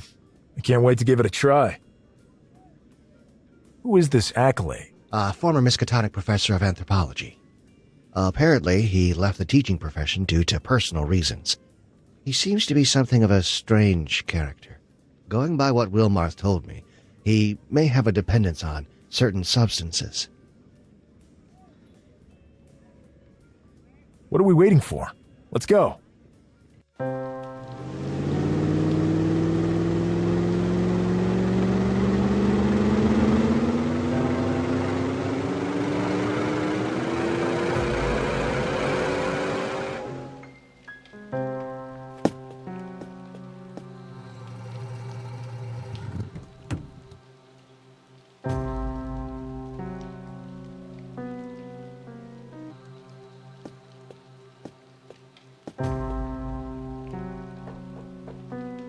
No answer.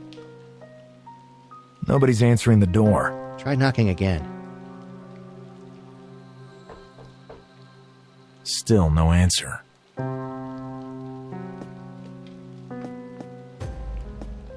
Looks like it's not locked. There's something in here. Let's see what it is. Containers with strange liquids inside. Should we take them, William? Sure.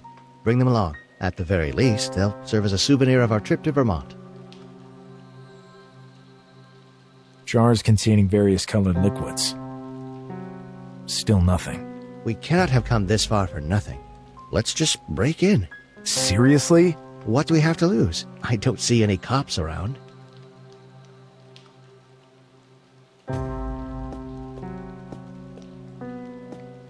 Come, William.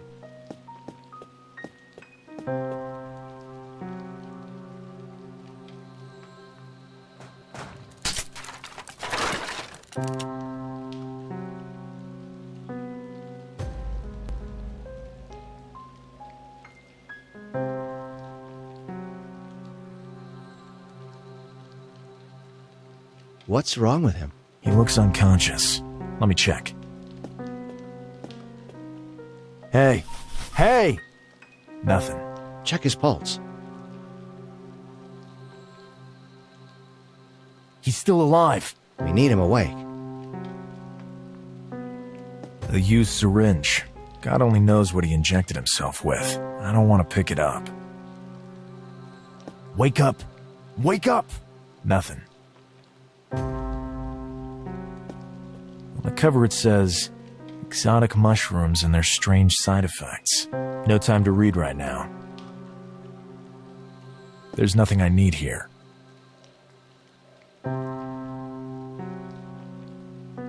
A still, used to distill substances. Looks like it was used recently. A still, used to distill substances.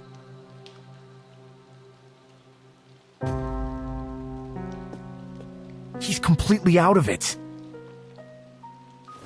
He has something in his pocket.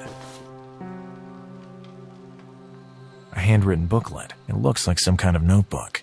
Go on, Lone. Read it.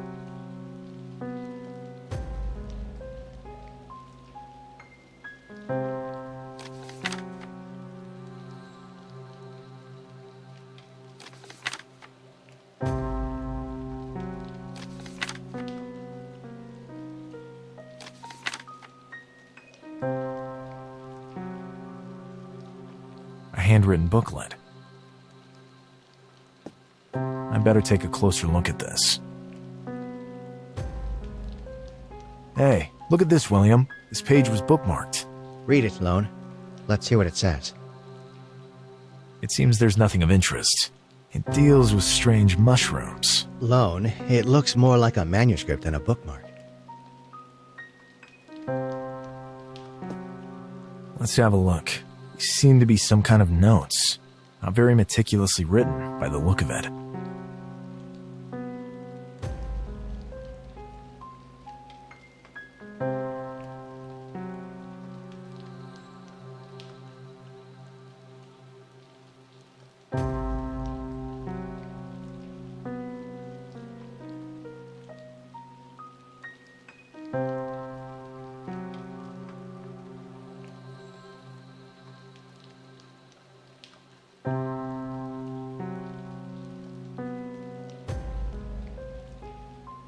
It appears to be the formula needed to induce a trance.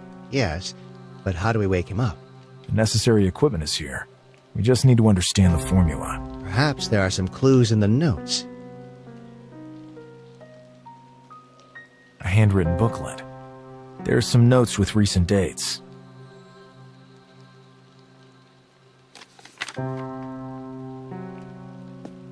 This disgusts me, but we need something to inject him with.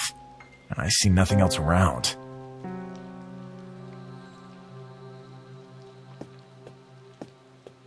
I don't have time to read random books. Various books on vastly different topics.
Looks like it's working.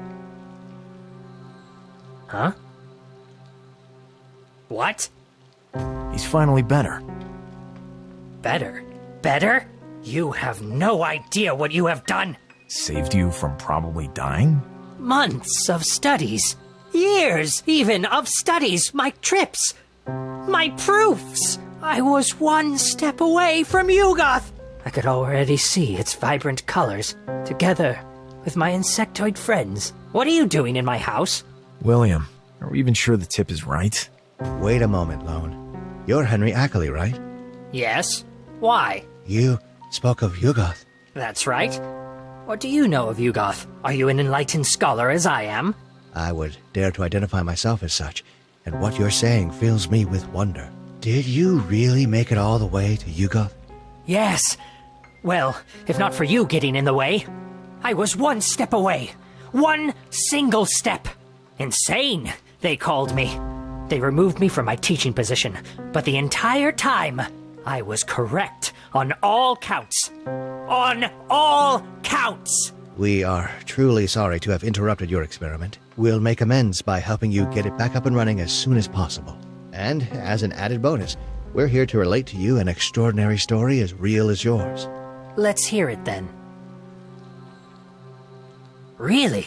You wouldn't be lying to me? Unfortunately not. You have my guarantee. Very, very interesting, but I'm still not sure how useful I'll be. Any information at all, even the slightest detail, could prove vital. My dear Lone, your condition is something I have never heard of before. I am, of course, aware of the creature of which you speak, but this is the first time I've ever heard tell of a survivor. A further encounter involving the taking of samples could help, but I would strongly advise against that. We're back to square one. Possibly. Nobody could say one way or the other.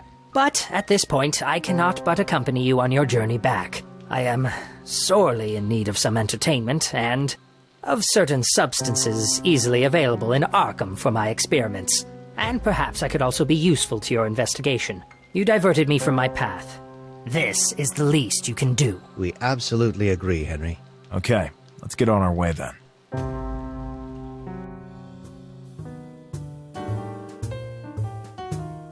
You mentioned something about a corpse holding a key during the drive here. That's right. We got the key last night. This all seems so unreal to me. Like I'm just a puppet. Someone led me to that key. Starting with that fake letter that led to that horrific crime. Everything began with my misadventures in Innsmouth. Yep. I'd love to go there someday. It seems bursting at the seams with mysteries. If you value your skin, I'd advise against it. I value knowledge far more than my skin. It came to our notice, Henry. That mixture would probably have killed you. Gentlemen, is there anything else you require? I'd love to go there someday. It seems bursting at the seams with mysteries. I will take your leave then. Granted. I would have been in a better place.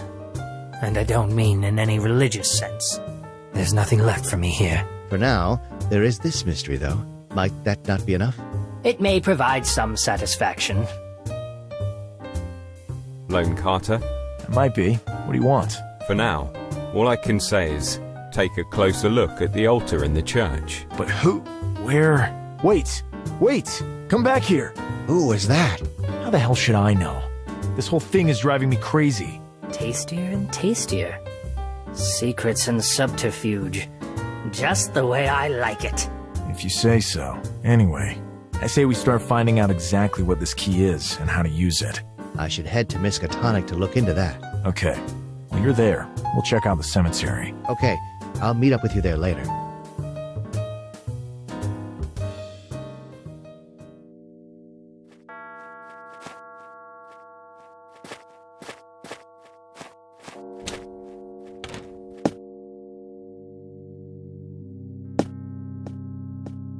It has 7 engraved on it.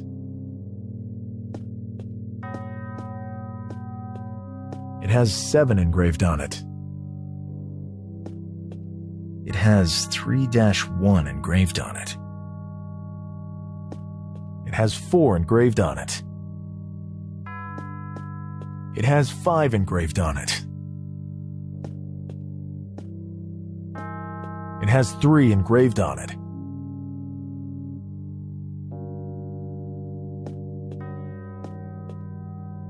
That guy at the cafe told us to have a closer look at this altar. Let's have a better look then. There's some kind of lock set into the center. Let me have a closer look at it.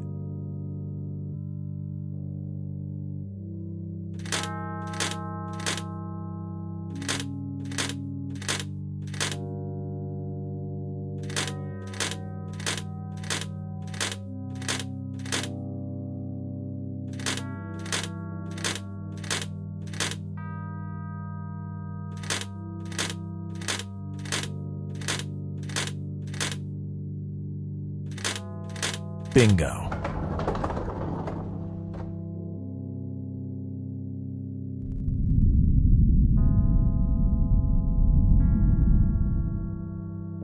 I heard a loud rumbling somewhere off in the distance. What a strange object. This is an incredible find. Show me? Interesting. It's a good thing that I'm here with you guys.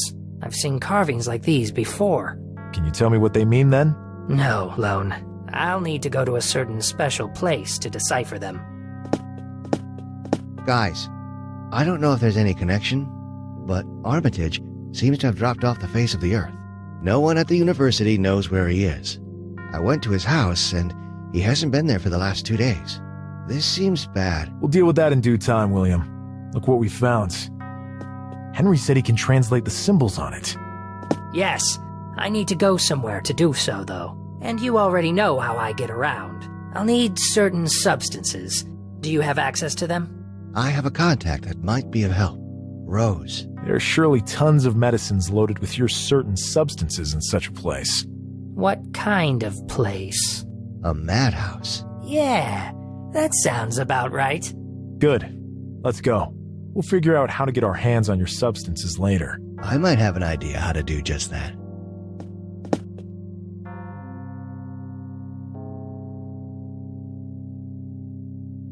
We have nothing left to do here. Any ideas? Let's go get these substances.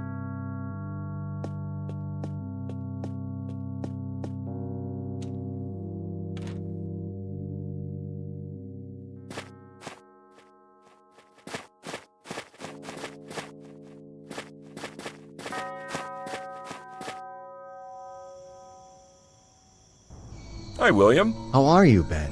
Everything okay with the family? We'll pull through. My friends and I have to meet with Rose. Will that present any kind of problem? Absolutely not, William. You are always welcome here in our madhouse. Thanks, Ben. See you later. Rose, it's been a while. It has indeed, William.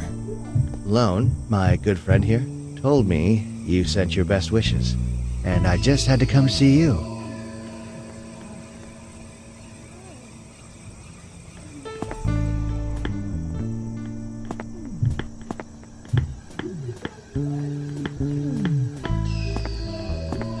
It says medicine.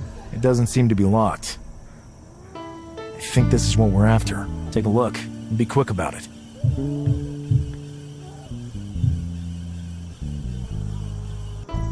Done. We can go. Good.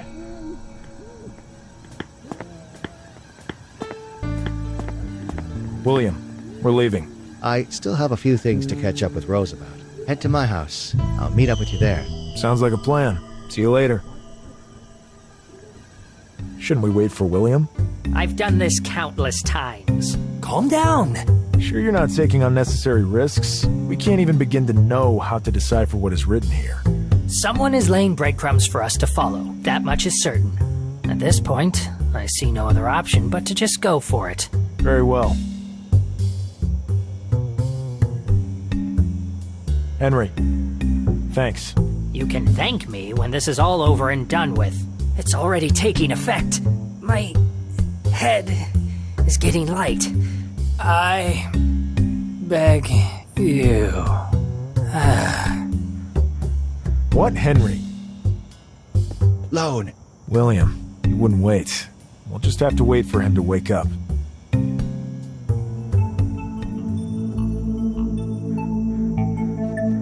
It worked! How magnificent. Every time I come here, I arrive in a different location. The center of all knowledge in the universe and its infinite dimensions. Breathtaking. There is always a price to pay for knowledge. What will it be this time?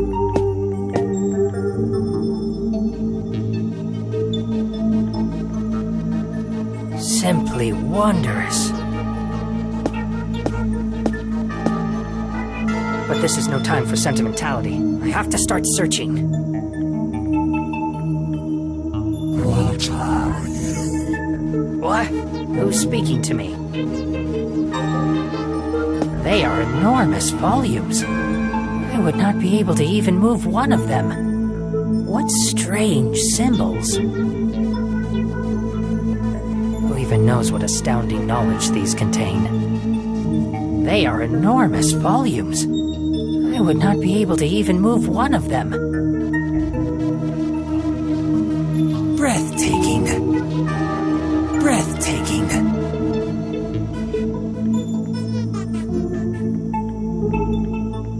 They are enormous volumes. I would not be able to even move one of them. I don't recognize the symbols. Who even knows to what entities these writings belong? It will not be easy to gather the information we need in all this immensity.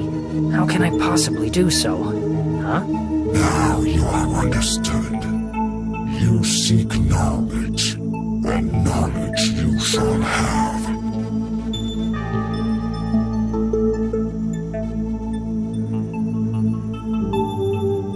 I don't recognize the symbols. Who even knows? They are enormous volumes. I can't reach all the way. I can't reach all the way.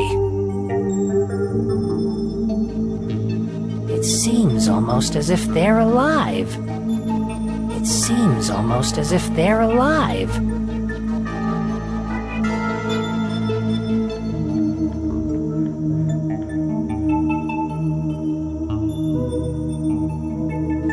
It seems almost as if they're alive. It seems almost...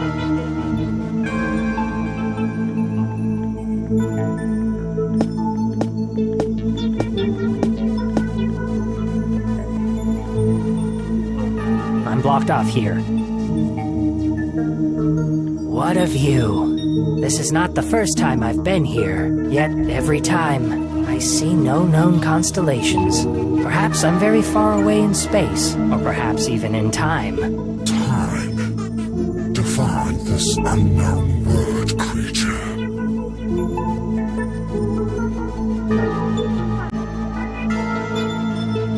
A concept that we humans use to explain the sequential unfolding of events. For example, between birth and death, a series of changes and circumstances occur that we identify as time. Death. For us beings of Earth, life is limited. It has a beginning and, after a certain time, an end. Peculiar creatures of insignificant impact on the order of things. Searching the archives, now it has been found that the reason for your coming is known. Continue.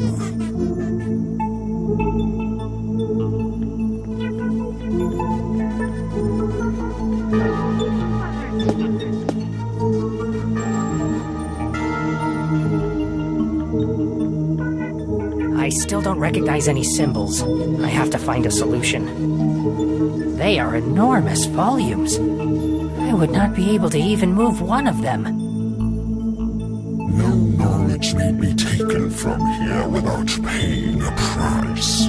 Insignificant being, are you willing to pay it? You may be irrelevant, but the price you pay would not be race bond. What motivates you? The search for knowledge. Very well. The exchange has been made.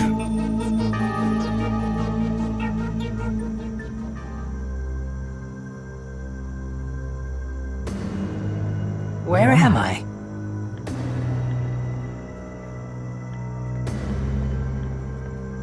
Is there anybody there?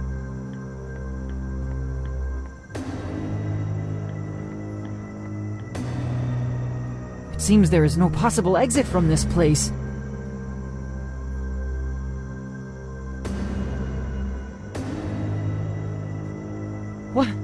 What is happening?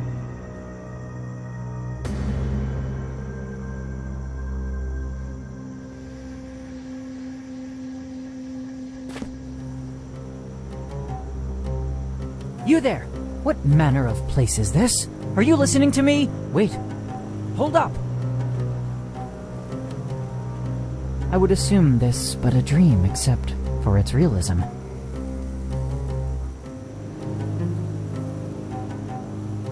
Who could this person be?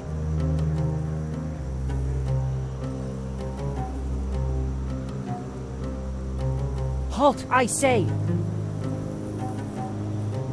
Please, wait! Alhazred, you have arrived. What is happening? What know you of the reason for my abrupt summons? All in due time. Hurry! You must go see the keyholder and then attend the council. Alhazred, this is the protagonist of the story I was reading. Someone or something desires that I live his story.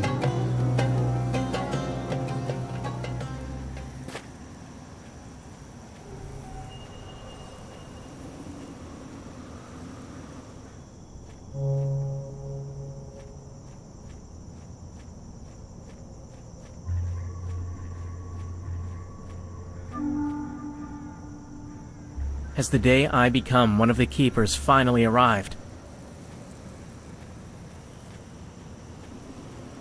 Father, wherever you are, may you be proud of me.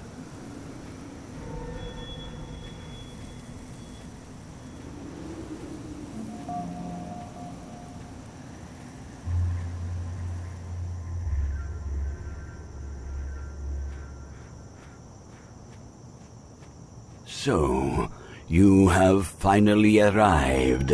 Yes. Tell me, keyholder, how may I serve you? Abdul, the day has arrived. Your final test awaits you. Prepare yourself. A great challenge lies ahead. Finally, I shall become one of the keepers. All your years of service will not have been in vain. Yes. I was but a child when my mother brought me to this place. That day is one of my fondest memories. You were a child full of vigor and life. You have always performed with excellence. Much gratitude, keyholder. You are to me as the father I never knew. Go now, my son. They are awaiting you. Can you provide any insight into what lies ahead for me? That would violate the unbreakable laws of the Keepers. As much as I love you, I am forbidden to give you any assistance. I shall go then. Until later, Keyholder. My son, I am so sorry, but the grand plan takes precedence over all else.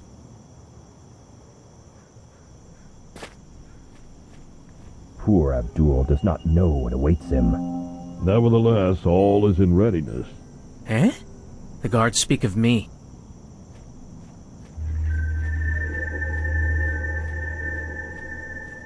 The sacrifice is already incarcerated in the dungeons. Good. Although I'm quite relieved I do not have to attend. What are they talking about? Sacrifice? Dungeons? What on earth is going on here?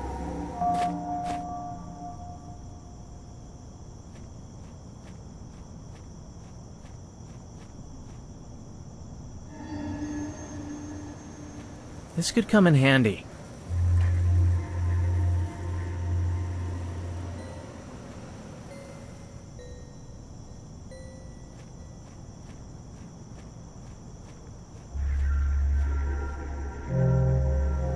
Father, am I strong enough? Grant me understanding.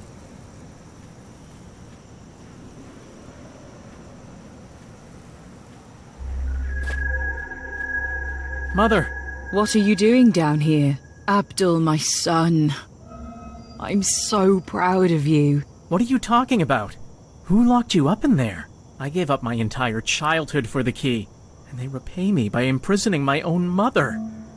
Abdul, my son, you are not expected to understand. This was all decided long ago. My imprisonment is just a final precaution. But your father was a keeper. Alas, his untimely death robbed you of his guidance on this journey. Your future as a keeper is of the utmost importance. Every last keeper shares a vital role. As you know, they demand absolute devotion and ultimate sacrifice. I only pray that you are strong enough to perform it. I see where this is leading. I refuse. Understand? I refuse! Abdul, stop. Silence. I'm getting you out of here. This is not the time for talk. My mother.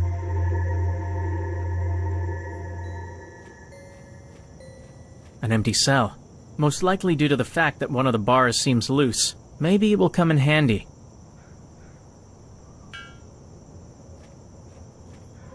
Psst. Hey. You're Abdul, yes? Miserable creature. To be called such from a worm chained up in a cell means little to me. True, but in a way, he also stands correct. What are you talking about? See, we are in a cell. We are the enemies of the Keepers, and we fight against everything they stand for. Despite this, our destiny can never be as miserable as your own. Who are you? Let's just say that every bright side always has a dark one. Look at the moon. It always presents to us one face, but we know that the other is still there, plunged into darkness. This is as irrefutable a fact as any dogma. The light shines equally, in full or as half, or even as a mere slice. You'll see what I mean tonight. We prefer to side with those who are without ambiguity. Our belief is that the key has been passed down unto mankind for a reason, and we desire to use it. That is pure blasphemy. You scum. Cease filling my ears with such obscenities. As you wish, my friend. As you wish. For pity's sake, do not listen to them. If you wish to see your mother escape this prison, we can help you. Why would you do so? Let us just say that seeing the Keepers suffer uncomfortable emotions gives us pleasure. Much pleasure. That would be a betrayal of everything I believe in. We couldn't help but overhear your previous conversation over there. You are aware of what awaits you. However, you can ignore us if you so wish. Yes, Abdul, ignore them and remain true to your duty. Quiet, Mother. Continue. These cells were built with the highest of craftsmanship. They can only be opened with the key the city guards hold.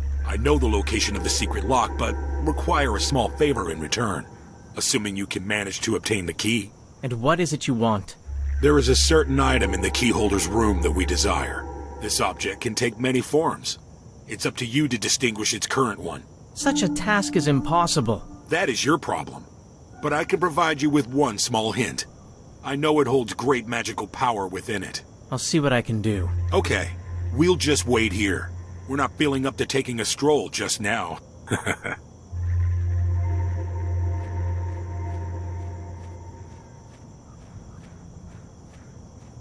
Mother, I shall be right back. Abdul, no.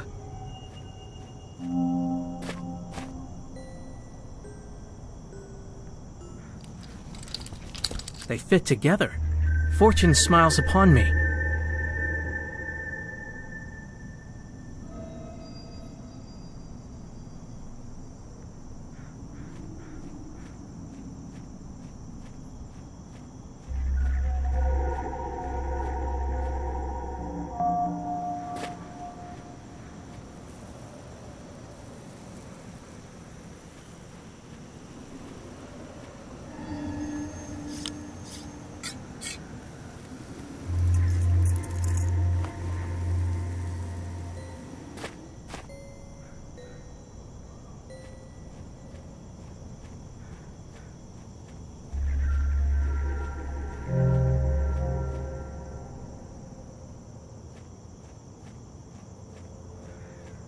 Abdul, why have you come back? The council is waiting for you. Forgive me, Keyholder. I was wondering if I could borrow an artifact of yours, one I became aware of through my studies. One with a singular magical power I desire to study fully before my test begins. Abdul, I know that of which you speak. It lies right before your eyes. Anyone other than a keeper would have great difficulty recognizing it. Your father could have done so. Really? My father? Your father was the most faithful of the keepers. Endowed was he with great power and dedication. I cannot fathom why you desire that particular item. Regardless, I will not stop you from taking it. One must be the master of one's own destiny. However, as your tutor of many years, I must warn you that every action has its consequence. Thank you, Keeper. This advice I shall treasure. Abdul, keep the key.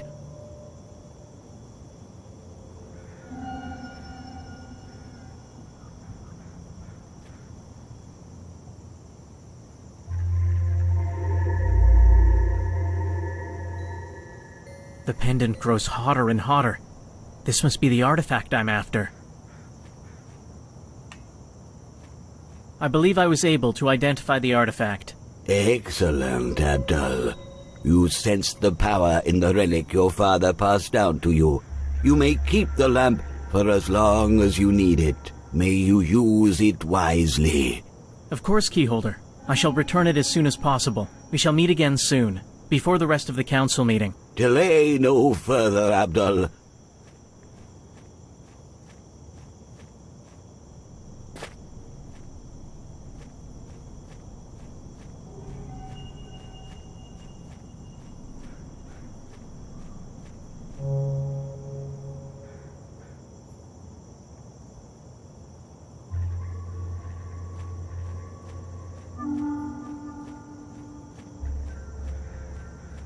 Did you recover the key and the artifact?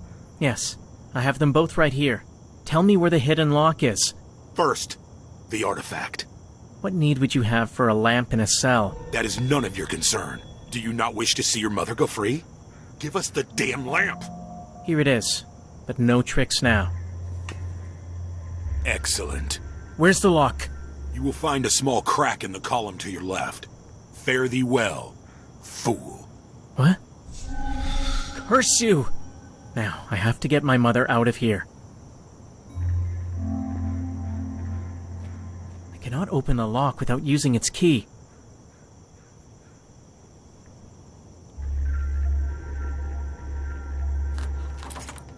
I heard a click.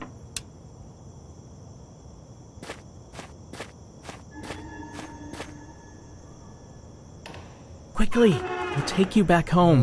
No, Abdul. Move!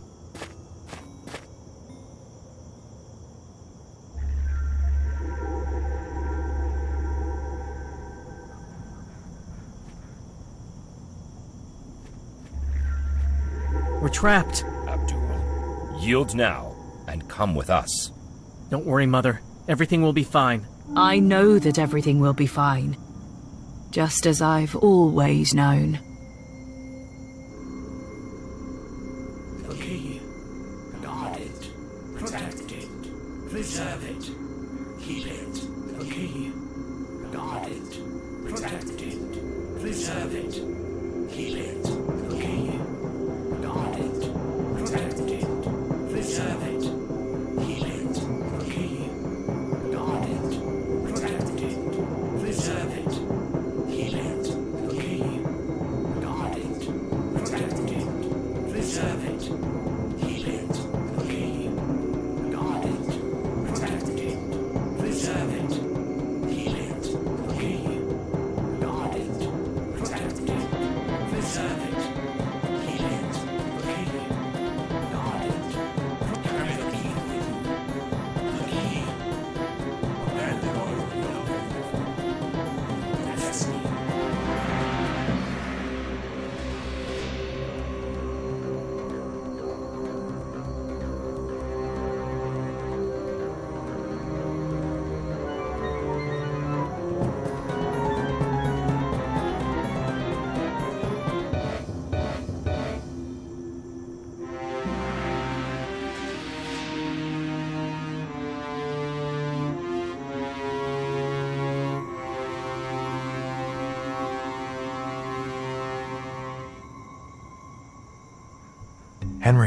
Henry, are you all right? What? What a god-awful nightmare. Calm yourself, Henry. You're back with us. Oh my god, that poor woman. The Keepers of the Key. Keepers of the Key. I've heard that name before. Guys, I need coffee. And that's where the vision ended. How do you know that what you saw is real? I can demonstrate it so very clearly, Lone. I can now read the engravings on the tablet we found. That's true. It could also be that you already knew how to do that. Maybe the lure of a healthy dose of our approval may have tempted you to lie about it. Lone! How dare you? Do you actually think I feel the need for your approval about anything? Lone, he's right. You've gone too far. Yeah, you're probably right. I apologize, Henry. I'm not as used to all this strangeness as you are. Whatever. Anyway, the tablet reads, more or less, thus.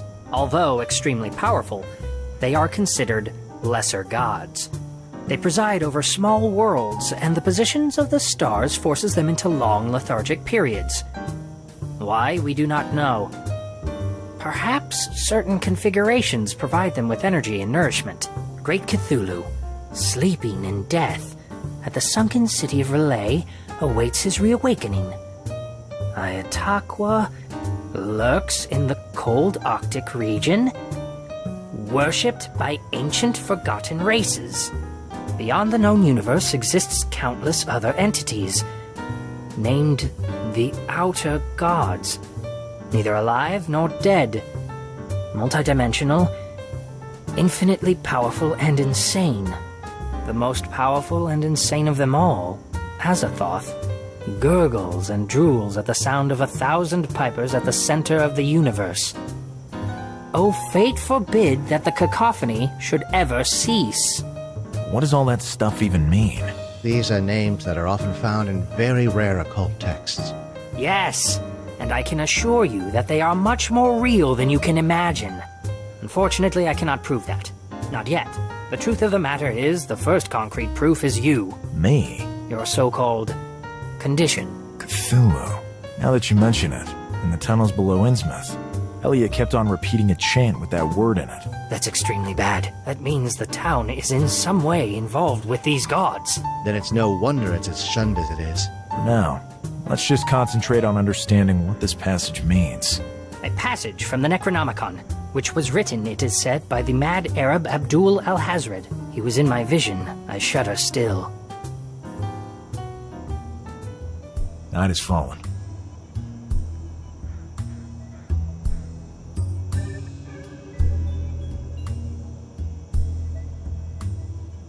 Lone! What is it, Mickey? I waited for you to show up. Some kid left something for you. He said it was urgent. A compass. A strange compass that does not point north. Did he say anything else? No, Lone. Nothing at all. Thanks a bunch, Mickey. Do you have anything, perchance, that might light our way? Sure. I have a lantern. I'll buy it. It's $2.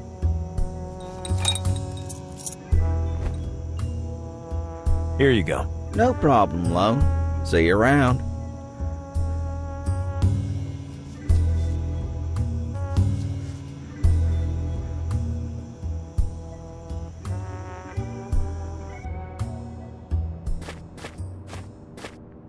Listen, this could be extremely dangerous, but it seems that hurting me could be extremely difficult. Wait here for me.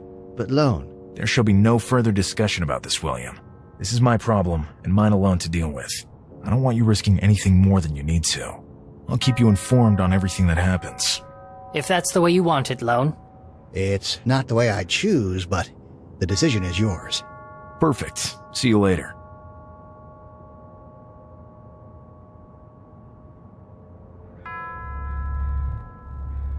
I feel a vibration in my pocket. Now it's doing something. The plot thickens.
Another identical one. Surely the sequence must be inserted on more than one panel then. What will happen then? What a mystery. The lure of the unknown.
mechanism doesn't work anymore.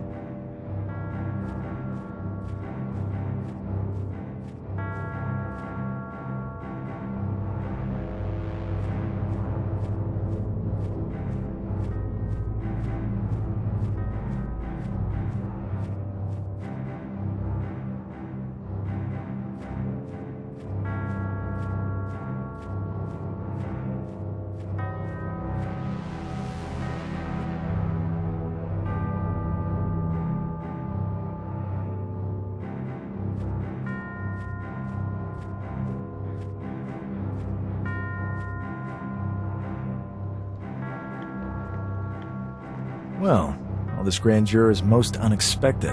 Does the cemetery's renovation have anything to do with that? A trail of blood leads through that door. Can't budge it. A representation of a strange tentacled creature. I saw this kind of stuff back at Innsmouth. I don't want to touch it. Looks fresh.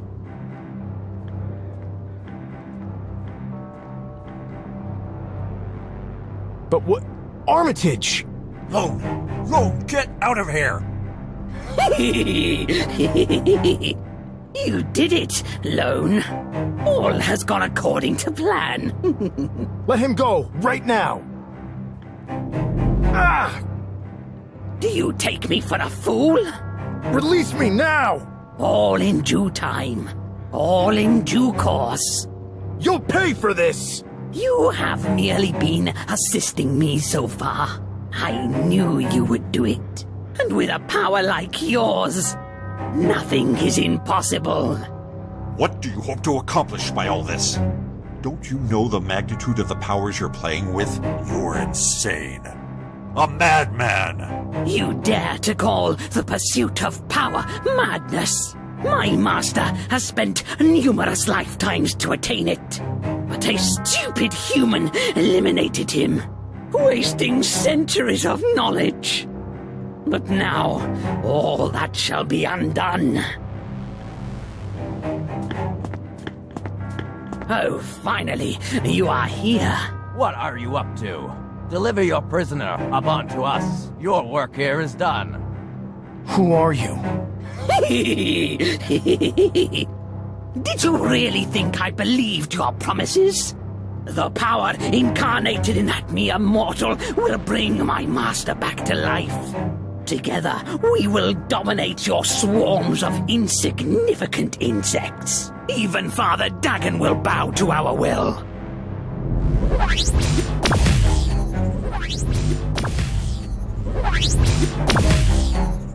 Fools! The wisdom of my master is profound and powerful. You cannot pass. What are you doing? Halt! Leave him alone! Damn! Stop, you lunatic! What do you think you're doing? This is not a power you can hope to control. Let's find out. Katla, Besha, Katla, La. Oh! Please just... Iklaktan. Stop, you lunatic!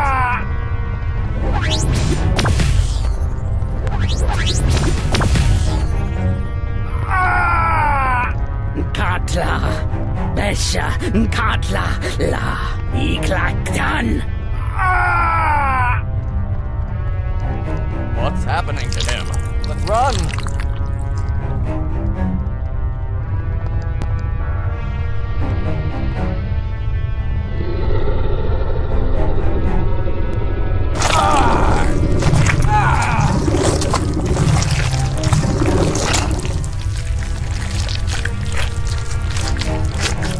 He lost his senses, his mind hazy. The pain was unbearable, but now he was finally better. Strangely better, like a hungry wolf now satiated. He could rest. Lone! Lone, wake up! Lone, are you back with us? Yeah. Is Armitage? He's doing okay. He's just unconscious. What happened here? We might have some ideas about that, but just focus on pulling yourself together for now. My men will transport you and Armitage to a safe place. It's all so muddled in my head. Did I reduce those men to that state of carnage? Sure, they were a threat to us, but that gruesome scene will scar my mind forever. Luckily, we managed to save Armitage. 3 days had passed, and I felt much better. We have to meet up at Miskatonic University and take stock of the situation, given all that's happened. Ephraim, Upton, that horrible monster. Once again, the meaning of all this escapes me. I awoke splayed out and chained down. It's absurd to even suggest that this was all planned from the start. Not as absurd as you'd think if the dissidents are behind all this. Hold on. Who are they? And for that matter, who are you? I'd also like to know who that madman in the catacombs was. The spell he unleashed was beyond any known power. Yep. I can answer the latter with ease. He was a servant of the ancient and most powerful sorcerer, Ephraim Waite. He wanted to bring his master back to life using loan, or rather, the creature bound to loan by symbiosis, as a catalyst. Is that even possible? I mean, bringing the dead back to life? Under normal circumstances, no. But with Ephraim's knowledge, and given Loan's condition, we believe it is at least plausible. We may never know for sure. You knew all this and still sent us straight into the lion's den? That's right. And I apologize for that. But there was something we needed to verify. We would never have allowed anything to happen to you. Yeah, right. I don't trust you an inch. Gentlemen, please calm down. Their methods may be questionable, but I do not doubt their commitment to the cause. What cause? What are you talking about? Armitage, you can't mean that... All in due time. Time that we cannot afford to spare right now. Lone, you are in danger. They know of your mutation, of your condition unique in all of history.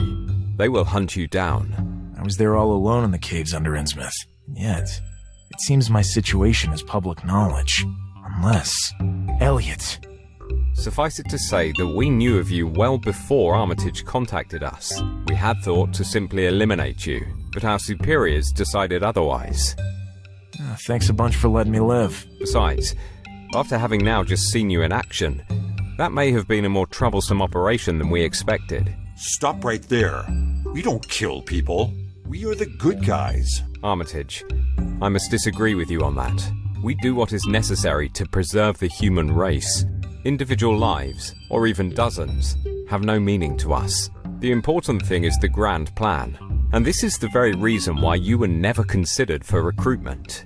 We have no use for your morals. We're dealing with forces that act under different motivations, as you may have already noticed. Ignoring all moral standards makes us no better than them. I agree. Enough of all this. Armitage, tell them everything.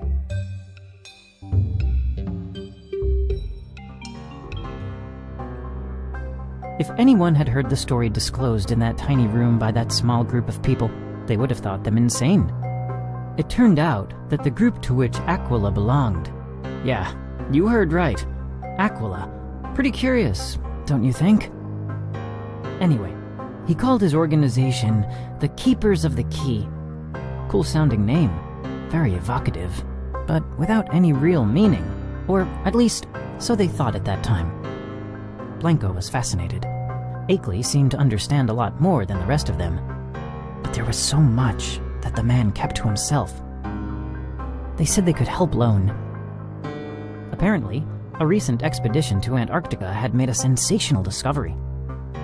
Professor Lake had discovered unnatural tunnels in a place where man has set foot only in relatively recent times.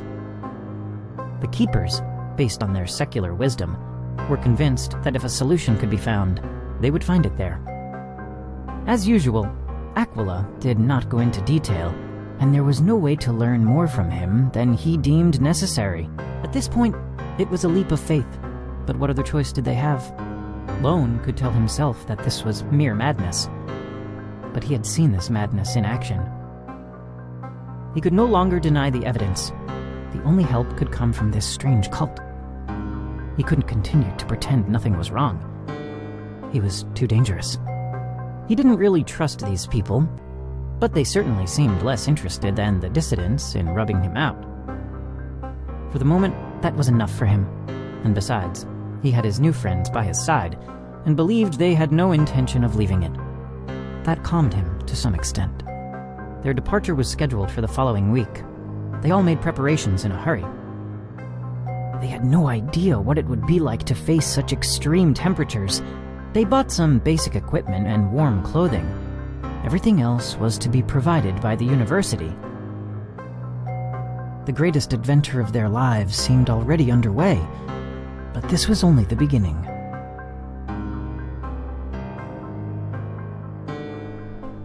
Good morning, Lone. And to you, William. And you, Henry. Please let me introduce you around.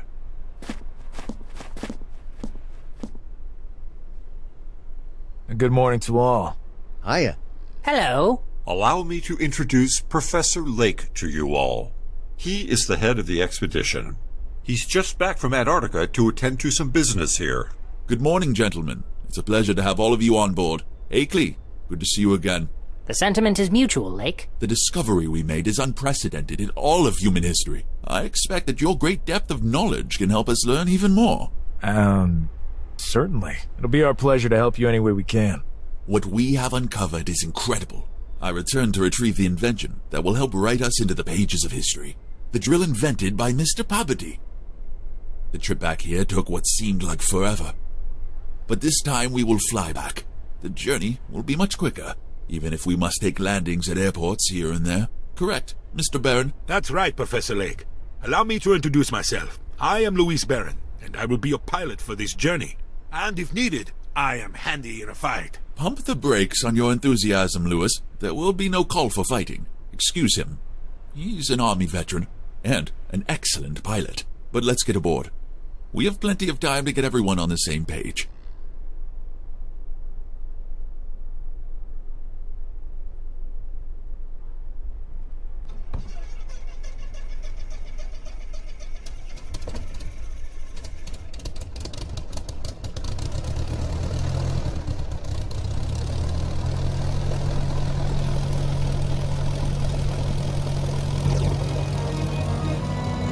They left Arkham on October 2nd. They made a stopover in Honduras, and from there, the crossing of the Pacific began. They replenished their food and fuel supplies in Tasmania. The Antarctic Ocean was waiting for them, and a chill ran down their spines when they spotted the high slopes that crowned the McMurdo Sound.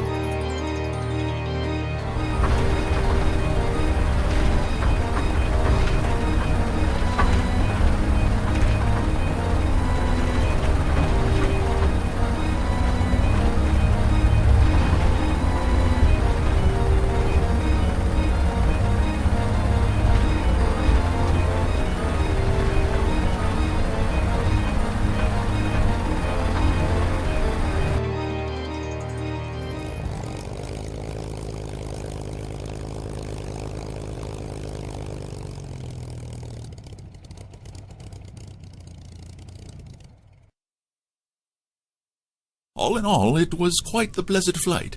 Allow me to introduce you to my student and dear friend, Danforth. A pleasure to meet you. Consider me completely at your disposal. Nice to meet you, Danforth. Let me introduce you to my friends, William Blanco and Henry Ackley. It's a pleasure to meet you, Danforth. We have met before. Welcome, Professor. Forgive me if I seem a tad brusque. There's something I need to discuss with the Professor. Speak then, Danforth. You know how I hate subterfuge. As you wish. Do you remember the two men who fell sick just before he left the site, after the discovery of the entrance into the mountainside? Yes, of course I remember them. They're dead. Dead? Yes, Professor. The worst thing is that we can't figure out their exact cause of death, which is why the bodies have not yet been sent home. We fear a possible contagion getting out. Well, that's a very unpleasant situation, to say the least. Gentlemen, feel free to wander around the camp at will. And to get to know our colleagues better, I have to deal with this matter. I'll see you all later. Of course, Professor. We'll try not to get in your way any further while you're dealing with this unfortunate situation. Actually, on second thought, would you mind accompanying me? I would love to hear your opinion on this whole affair. Permit me to introduce you to Dyer, Professor of Geology at Miskatonic. Good morning, gentlemen. What, Professor? You don't introduce me? Of course. Impatient as always, I see, my friend. My distinguished colleague Atwood of the physics department. Honored to meet you, gentlemen. The honor belongs to us. Forgive me, but a problem has arisen. And not an insignificant one, from what I've been told. Yes, a great tragedy. That it has occurred now is most unfortunate. It has spoiled the euphoria of such a landmark moment in human history. Professor Lake filled us in during the flight. Stupendous, but also terribly frightening. Absolutely, my friend. As much as any other discovery that has changed the destiny of mankind. Although nothing else compares on this kind of level. Gentlemen, you will see with your own eyes soon enough. For now, there are those poor guys to deal with. No objection in any respect. I hope we can get to the bottom of all this. I wouldn't want to die from some disease before my adventure here concludes. Very black and inappropriate humor. Dyer, you will never change.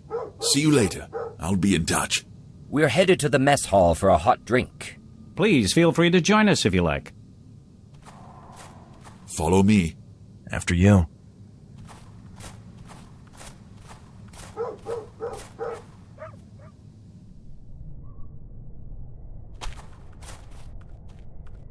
Good morning, Professor. Good morning, gentlemen. Good morning, Doctor. This should be the infirmary. Or rather, the morgue, it seems. Lone? Good one. I like people with a sense of humor. A rare thing to find in such remote wastelands as these. It's nice just to see some new faces, too. Did you just now arrive? That's right. Name's Lone Carter, private investigator. We're here at the express request of the professor. There are matters here that require our services. You've come at a terrible time for us. It seems that way. Bring us up to speed, Doctor. These two gentlemen passed without any known cause. I can't imagine any valid reason for them to have died. Can we help out somehow? As far as I know, we won't be departing immediately. It takes at least a day for such preparations to be made. If Lake doesn't mind, you're more than welcome. But I don't imagine you have any medical expertise. They don't. But I could probably help you. Henry? Is that really you? Apparently. Okay. Let's get to work. But are you all right? Better than you could ever expect. Gentlemen, I'll be with you as soon as I'm done here. Doctor, could you join me briefly in my tent to fill in some final details so we can get the bodies back to their families? Of course. After you. We take our leave, gentlemen. Let us know if you find anything further. You too, gentlemen. Leave me alone for a while.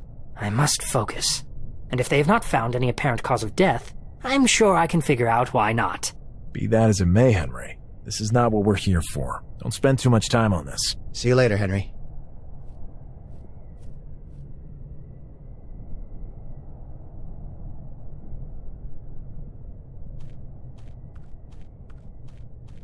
I better take a look at their medical records. One of the two corpses. I better take a look at their medical records. These must be their medical records. Let's have a better look at it. Sven Ustela and Jean-Paul Greco. Blah, blah, blah. Both of them were workers here at the camp. It says it's impossible to determine the time of death. Strange. All internal organs are intact. There are no cardiac pathologies or other evidence to suggest any bleeding out. Tests for known toxins have excluded all as causative factors. Recommended quarantine of all crew due to possible contamination by unknown pathogen. This is where the doctor's ability to analyze all this comes to an end. And on closer inspection, if this data is correct, then these men should still be alive. It seems to be blowing things out of proportion to impose a quarantine. If that were the case, they would all be dead already. Besides, medical appraisal is limited only to what physical examination can observe. I'll take care of the rest. That must be Jean-Paul. He appears to almost be alive. It sends a shiver down my spine. Okay, buddy. I'll try not to bother you too much. Please don't wake up on me. How would I use that? It's unlikely his forehead could tell me much about the cause of death. Unless it had a hole right through the middle of it. The eyes of a corpse are one of the few things that still sends a shiver down my spine, which seems absurd given all I've witnessed. I see nothing out of the ordinary. Hard to tell. There's a marking here that looks like a mole. There's something strange about it. I wonder if Sven has one as well.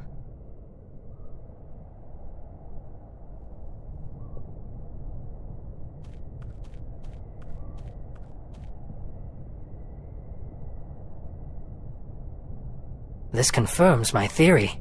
A transmigration ritual. Some religions might interpret it as the tearing out of a soul, but it would be more correct to call it an essence. I never thought a ritual could be used this way. For murder! This mark on Sven's body is almost faded away. I might be able to learn something more from Jean-Paul. Who knows where this poor fellow might be now? I imagine hell would be more pleasant. Floating aimlessly through time and space. Most likely for eternity. How barbaric! By diluting some of the powder I have on me, I might be able to learn more from him. But not from Sven. There's not enough left of what he once was. His essence could be anywhere by now, in any place or dimension.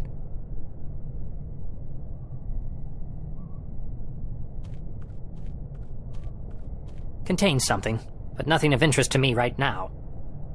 Looks pretty worthless. I don't know what it contains, and I don't have time to check. I don't need that. They look like physiological solutions. Some medicinal diluent. There is just what I need. Some diluent.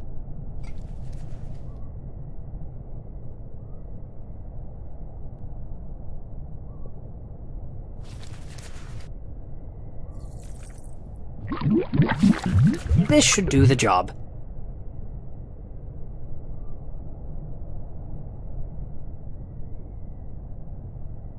Not necessary. A first aid kit.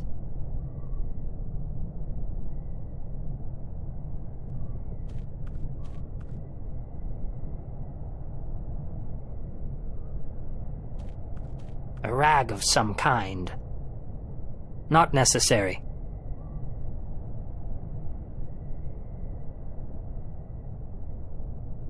This solution should peel back the mystical veil. Hopefully.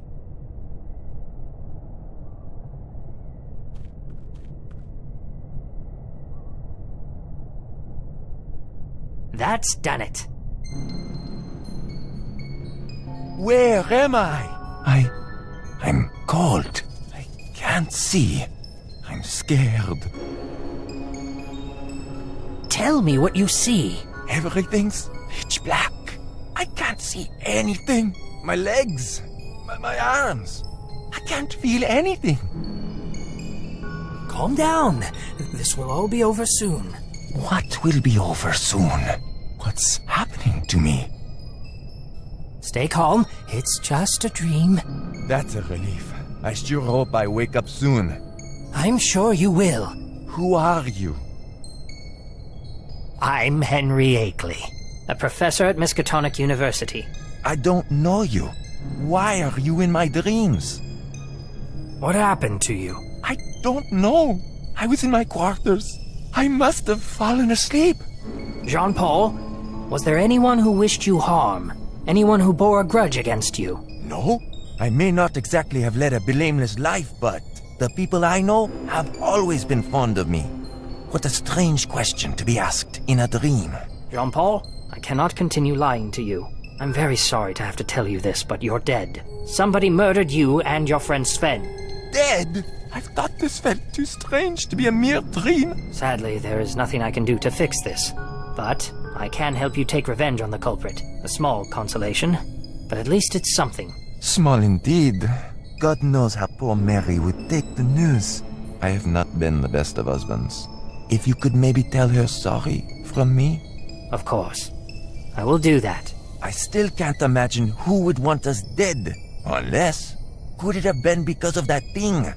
Anything you can tell us could prove vital. It's something Sven and I found. What? What is that thing? Jean-Paul! Stay with me! Help! Oh my god! Jean-Paul, calm down. Oh my god! Oh! Jean-Paul? Jean-Paul! He's gone. Poor soul. But we'll find that bastard for you. That's a promise. I must inform the others immediately.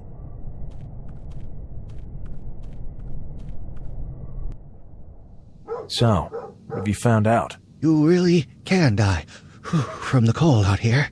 As I expected. No need to go into great detail. They seem to have found some artifact, but I lost connection before I could find out what it is. Excuse me, Henry, but how do you know they found something? What the hell were you up to in there? Yep. Gentlemen, they were killed by ritual magic.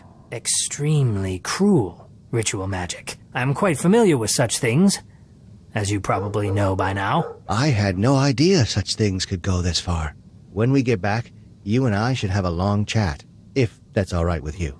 William, you are still but an infant compared to myself. Are you certain you want to pay the price for such knowledge?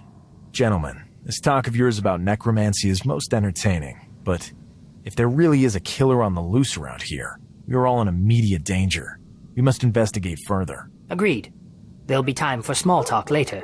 So that we don't appear to be completely insane, we should avoid speaking of how we came to know all this. I can deceive them by telling them it was some kind of poison unknown to modern medicine. The doctor may have objections, but he will believe me in the end.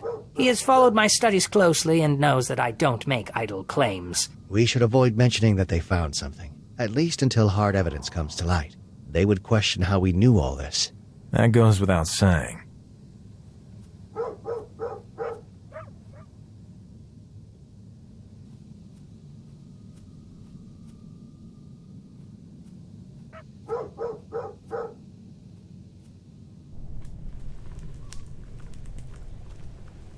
Gentlemen, some news that may interest you. Tell us, Lone. Ackley? After careful consideration, I have come to the conclusion that this is murder. Murder? What are you saying? Are you joking, Henry? Doctor, I never joke, as you should well know. I have found no trace of violent death or poisoning. Actually, I didn't find any cause of death at all. But that is simply absurd. We all know each other here, and we're all decent people. Shush, Danforth. Let's hear what they have to say. I'm sorry, Professor. Shush. I can tell you that I found traces of a substance that, I know for sure, is capable of killing any adult man. Something not found in medical literature, but which I came to know of through my travels. You're really never happy unless you can stick in some esotericism, are you, Henry?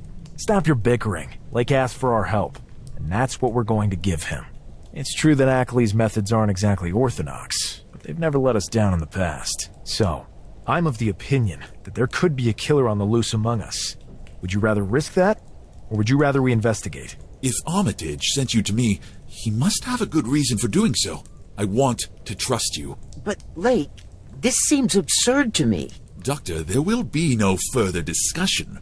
Also, in light of this new evidence, any danger of contagion seems now to be moot. Finalize the documentation necessary to send the remains of those poor souls back to their families. Sure. Lone, you have complete authority over this matter, at least until tomorrow. The airlift is scheduled for early morning and we cannot postpone it. We'll manage. Is there anything else we can do? I have a few questions for you. Ask away. How well did you know Sven? Not very well, to tell you the truth. Neither did I. I knew him somewhat. Can you think of any reasons someone would want to hurt him? I can't think of any. He was always nice to everyone. I remember this one time. Danforth, stick to the point. Sorry, Professor. What can you tell me about Jean-Paul? We chatted a few times. A fairly cheerful fellow, perhaps even a bit too much so. But a really good guy. Danforth, how dare you interrupt me? Excuse me, Professor. I thought you were done. I see you've already forgotten the few rudiments of manners I've struggled to impart on you. With that said, I'm done. Can you think of any reasons someone would want to hurt him? May I? Go ahead. If there were women involved, then yes, perhaps. In this wasteland, though, I doubt it. We are without female companionship. He was really nice to everyone. I see. Can you tell us anything more about the expedition? Nothing I didn't already tell you on the plane. Tomorrow, after the excavation, we will all know much more. Pabady's drill should allow us to extract those ice samples without damaging their contents. Their unbelievable contents. It seems Pabody's drill is a true wonder of technology. The most advanced in the world. Without it, discovery or not, we all may as well have just headed straight back home. It can drill more accurately and deeper than any other. Danforth, where were you at the time of the murder? Surely in my quarters. Am I a suspect? Nobody is a suspect. We just have to question everyone who was here at the time of the murder. I'm still not convinced it was even a murder. Fortunately, we have people with us whose job it is to figure such matters out. Yes, Professor, of course. Tell me about Atwood and Dyer. What can I tell you, Lone?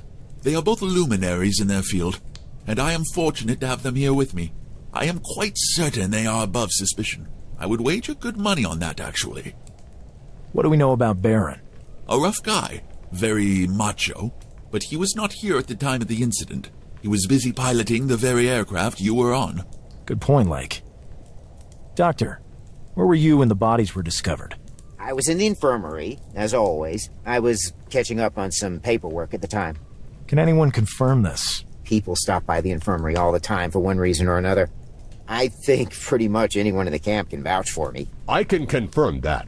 I went by the infirmary around that time. Good. See you later. Whenever you need us, we'll be right here for you.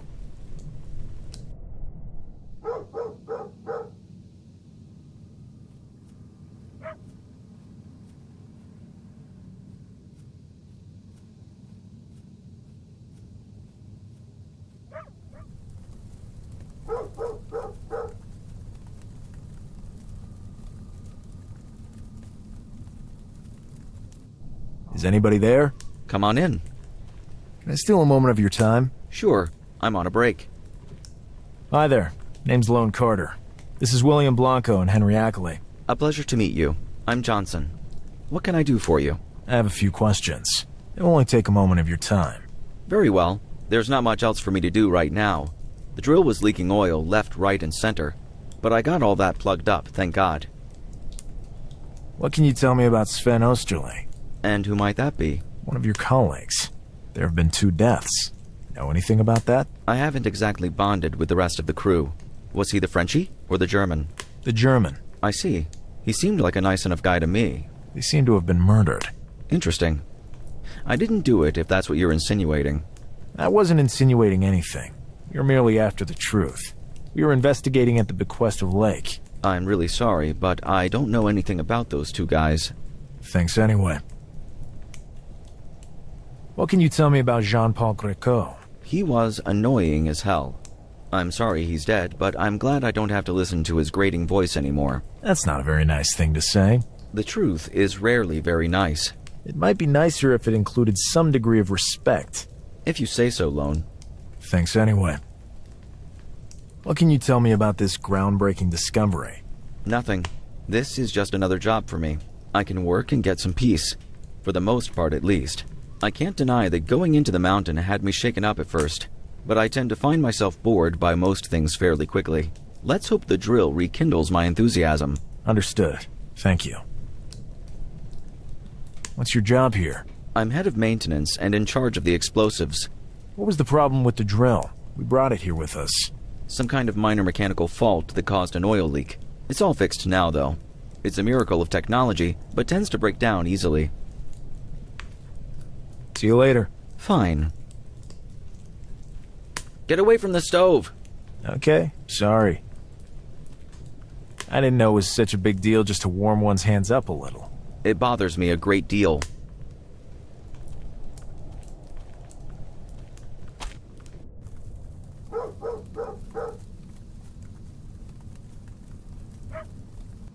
Is anybody there? Come in. May I take a moment of your time? Go ahead. Mind if we ask you a few questions? Shoot. What can you tell me about Sven Osterling? What do you want to know? Anything that might help with our investigation. He was pretty much a complete idiot. I learned to tolerate it. I see. Can you tell me anything about Jean-Paul? A total cretin. Always jabbering, on and on and on. Right, gotcha. Tell me about yourself. What do you want to know? I was in the army, a soldier, and now I fly airplanes for old duffers. I could snap them in half with one arm behind my back. Ah, the good times. Heads rolled like bowling balls. You must have learned a lot back then. You can say that again, bud. See you later. Got you later. I don't want to move that. A bunk. Some old boots. It looks like there's something in them. Let's see what's in here. Shoe polish. It could come in handy.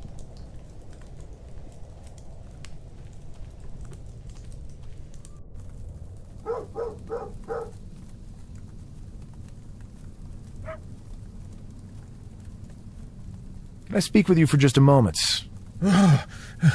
Sure. Go ahead. Name's Lone Carter. I'm investigating the death of your colleagues at Lake's request. Nice to meet you. I'm Monroe. Feeling a bit cold? Yeah. I'm trying to warm up a little over here. Why don't you just go into one of the tents? I wish I could, but I'm out here guarding the drill. I see. Damn weather has taken a turn for the worse here. And my teammate doesn't like keeping the stove burning. I finally convinced him to warm up the room a little for the night. Hopefully he doesn't change his mind. Why would he? I don't know.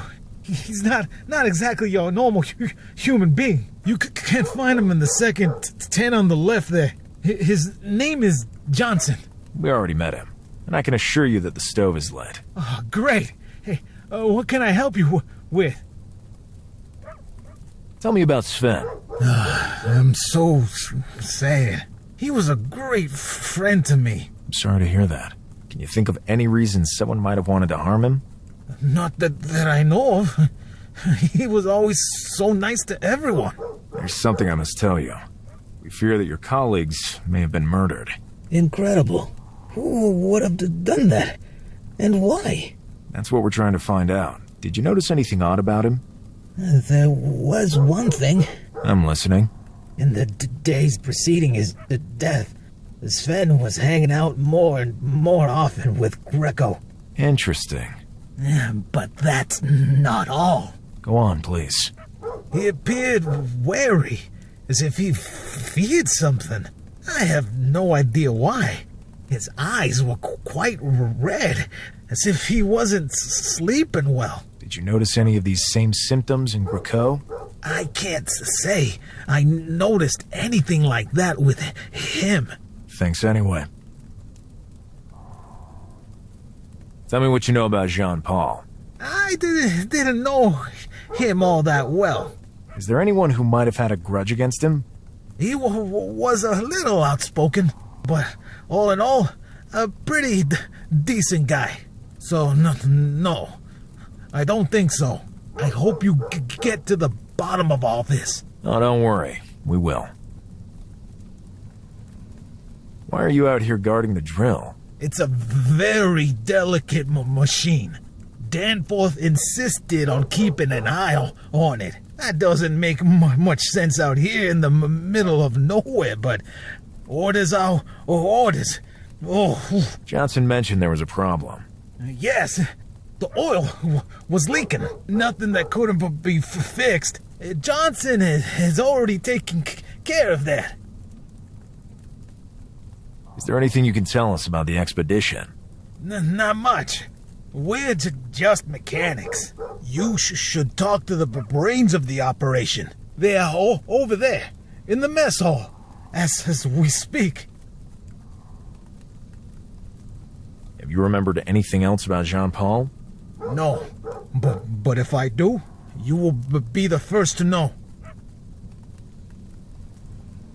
Tell me about Johnson. He seems like a rather lonely fellow. Oh, he is. Even though strange is more like it. Did you remember anything else about Sven? No, but if I do, you will be the first to know. See you later.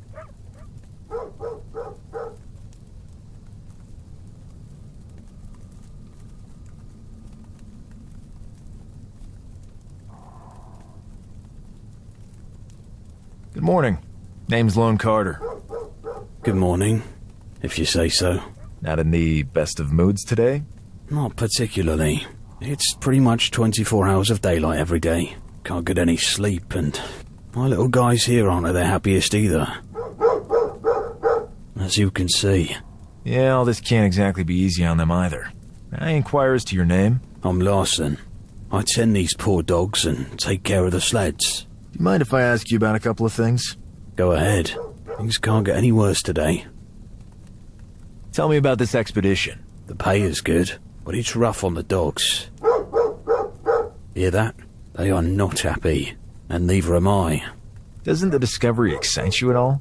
The remnants of a pre-human civilization. Not in the slightest. The few things I thought I knew for sure are gone, and now I feel even more insignificant. I see. What can you tell me about Dyer and Atwood? They mostly keep to themselves, but seem like decent enough guys. Very cultured and distinguished. They tend not to mix too much with the likes of us. I wouldn't even know what to talk about with them. The only time they appeared happy was when the discovery was made. They drank and celebrated. They seemed like regular folk then. If only I had studied too. Tell me about Danforth. He's Lake's assistant. He coordinates everything. A decent guy. What can you tell me about the doctor? He's not a head doctor, but I do feel I can talk about my feelings with him. He's very sympathetic. Tell me about Baron. A real reactionary. Stupid as a goat, and always up for a fight. My dogs are far easier to reason with. What can you tell me about Monroe? A great guy. Always does his share of the labour. Always willing to listen to me when life seems meaningless. He's pulled me back from the brink of a breakdown countless times. I owe him more than I can say. Can you tell me anything more about the expedition? I hope it's over soon. I want to go home. What can you tell me about Sven Osterley? Are you trying to make me cry, Lone? That's not my intention. I'm just after any information you might have. Honestly, I don't want to talk about it. I'm depressed enough already. If you don't want to, you don't have to. I'd rather not, if it's all the same to you. Thanks all the same. Do you know Johnson well? No, just barely. He ain't exactly the most open person I ever met. I think he may have fallen into depression, even more so than me. I see. See you later. Hopefully. Hi, name's Lone Carter.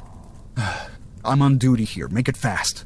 I've got a few questions for you. Ask them when I'm not on duty. Lake has appointed me to investigate the deaths that have occurred here in this camp. I'm sure he did, but I cannot allow anything to distract me from my duty as a guard. Gotcha. I'll just be off then. You cannot go in there! I'd like to have a look around the storage tents. I'm investigating some deaths in the camp, as authorized by Lake.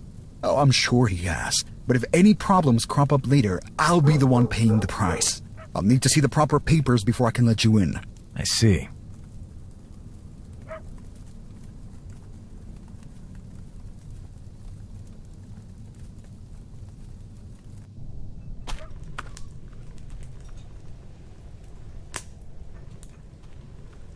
You came after all. Gentlemen, make yourselves at home. Would you like a drink? No thanks. But Lon... William, we have pressing matters at hand. The odds are stacked decidedly against us. We must keep our minds lucid.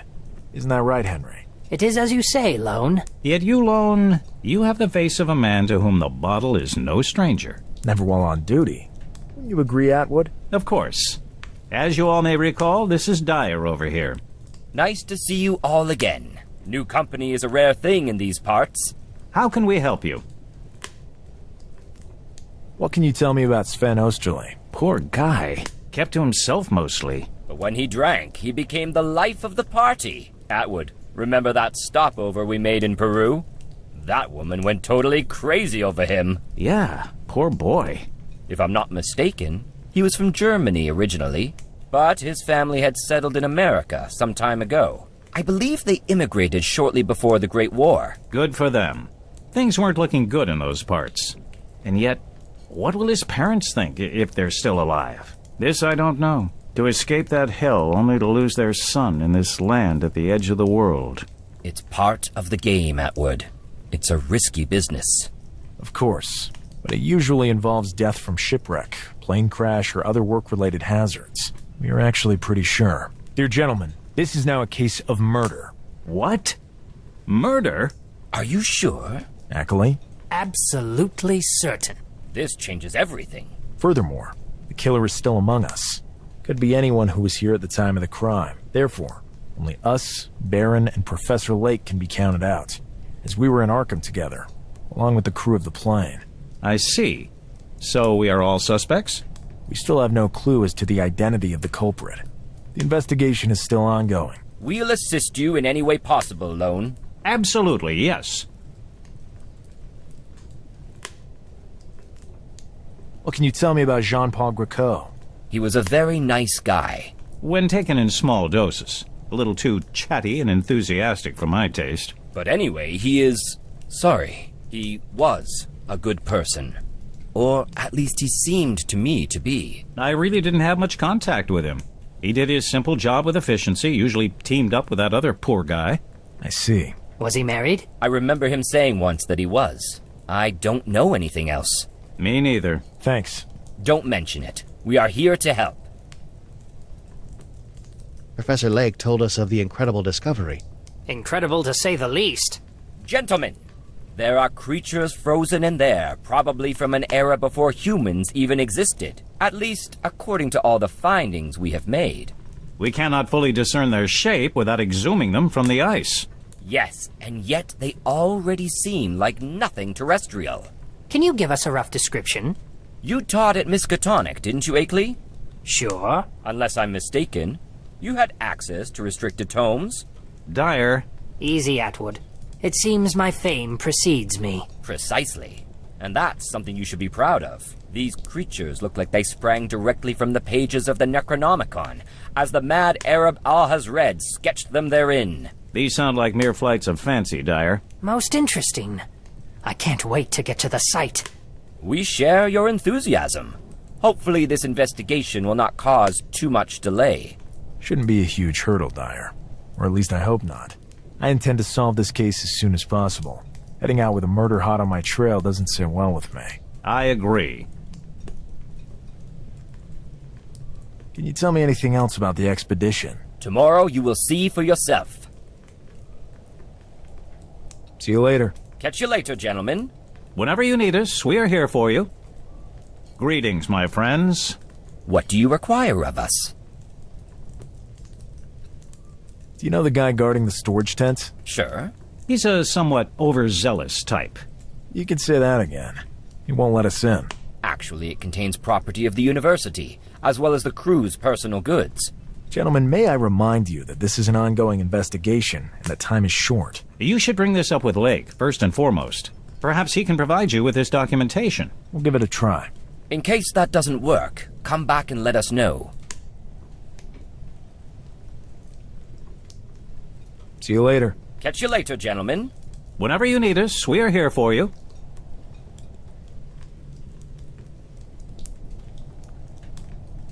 Some metal cans. Some metal can. A can could always come in handy.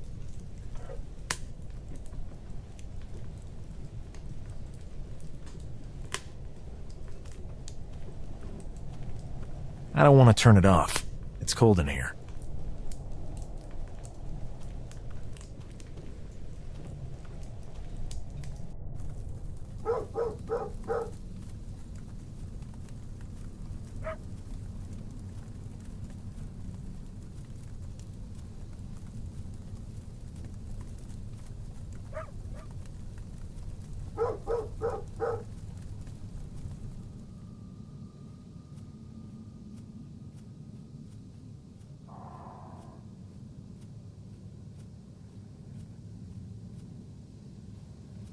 I have a few questions for you.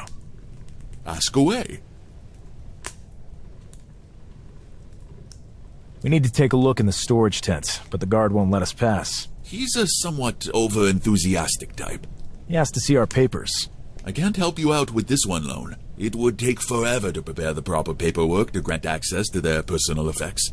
Gentlemen, excuse me for a moment, but I have to confer with Lone in private. Come over here. Use your investigative skills. Come on. Are you giving us carte blanche? I don't know what you're talking about. Do whatever you need to. This discussion never happened. The last thing I need is to get tangled up in some stupid legal mess. All right. See you later. What can you tell me about Johnson? Have you gotten to meet him yet? Yes, in his tent a short while ago. A withdrawn type. Absolutely. But trustworthy, in my opinion. I concur. Yeah, Danforth. How would I get by without your approval? See you later. Whenever you need us, we'll be right here for you.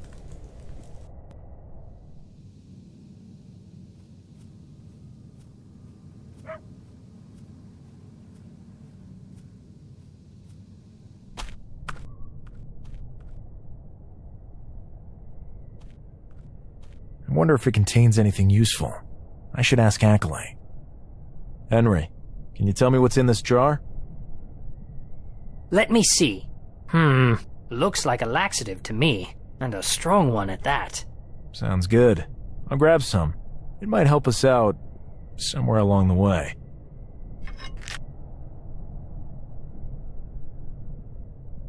I don't need any medicine. A flame-retardant cloth. It might come in handy.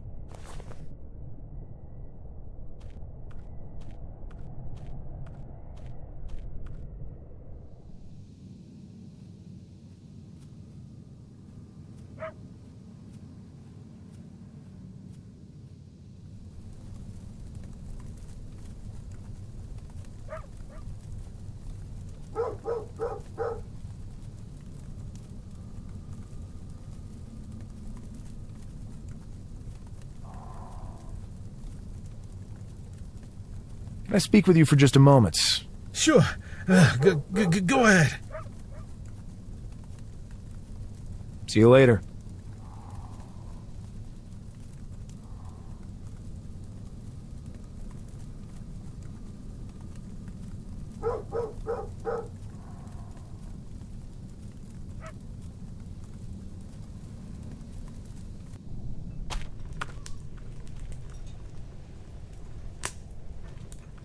Some lube could always come in handy, even if it's just cooking oil.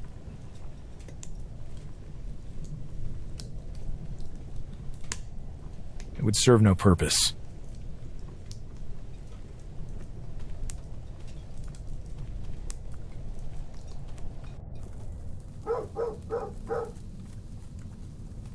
Do you mind if I bother you for a moment? Go ahead. Things can't get any worse today. Can you tell me anything more about the expedition? I hope it's over soon. I want to go home. See you later. Hopefully.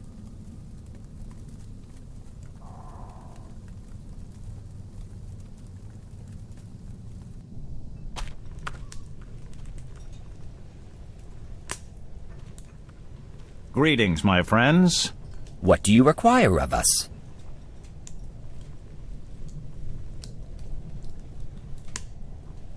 We still haven't taken care of the guard yet. Perhaps we can help. Take this flask. I hope we can get to the bottom of all this. Hopefully this will be enough to persuade him.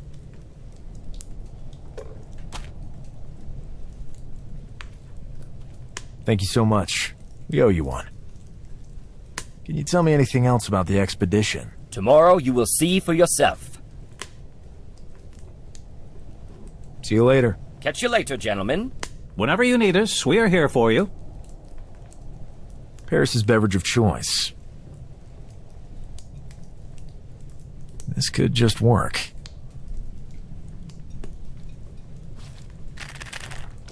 I would call this an explosive cocktail indeed.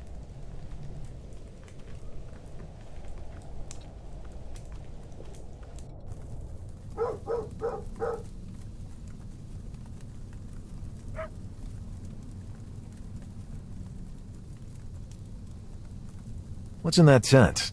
The storage tent contains all the personnel belongings of the expedition members, as well as the bulk of the university equipment. Do you have a few moments for us? I can't now. Try again when I'm not on duty. We need to get into the storage tent. Perhaps I have not made myself clear. You cannot go in there! See you later. Oh, please, enjoy the rest of your day. Does this catch your fancy? I hear it's something you're quite fond of. Let me see it then. Thanks. I'll gladly take a pull on that. You can keep it. Thanks. Now that we're a bit better acquainted, could we have a look around the storage tent? I already told you that's not possible. Have a great day. Oh my god. Here it comes. I can't resist! Oh my god! Oh!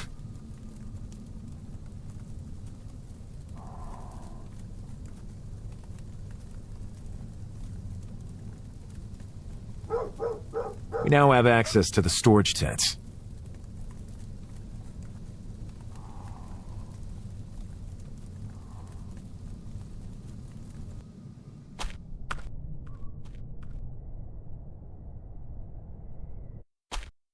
I can't reach it.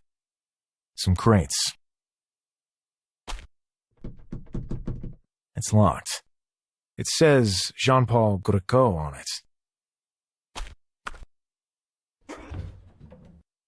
There's nothing inside. There's nothing inside. I don't need to open them. Some crates. It's closed.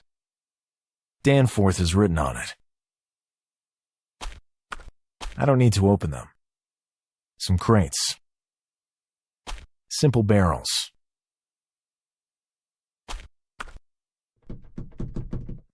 It's locked. It says Johnson on it.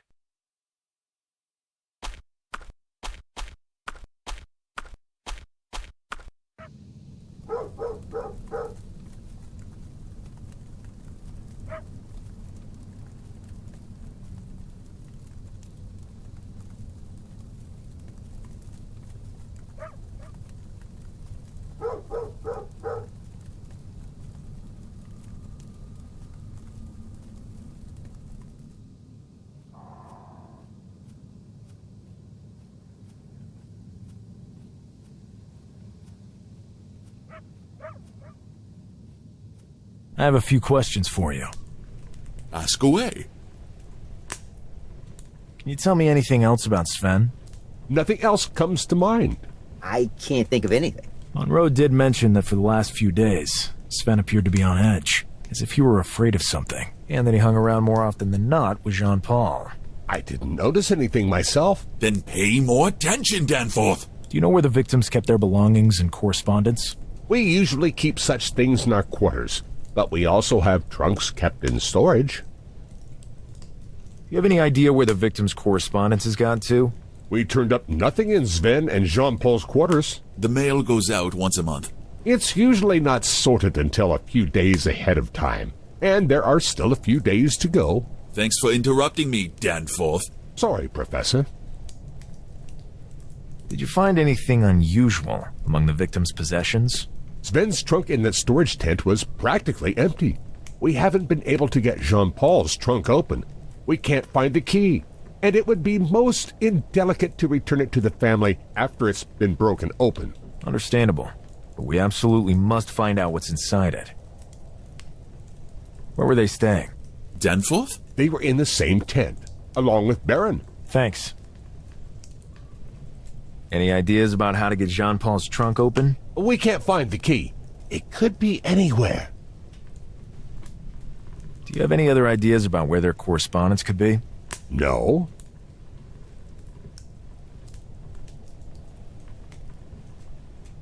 See you later. Whenever you need us, we'll be right here for you.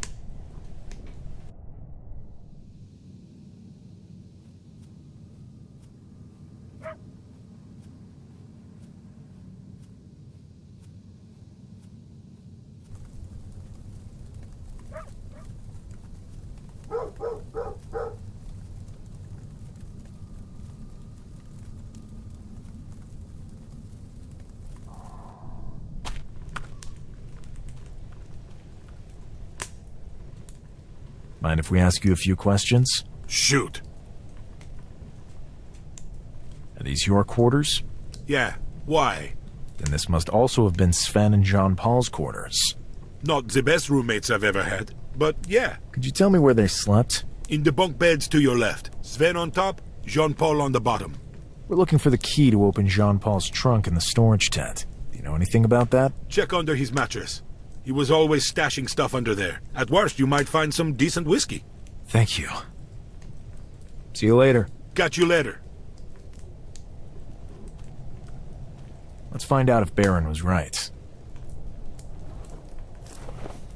Found anything? Give me a sec. Got something. Bingo. A key. Hopefully it's the one we're after. Now we just have to find a way to get into the storage tent.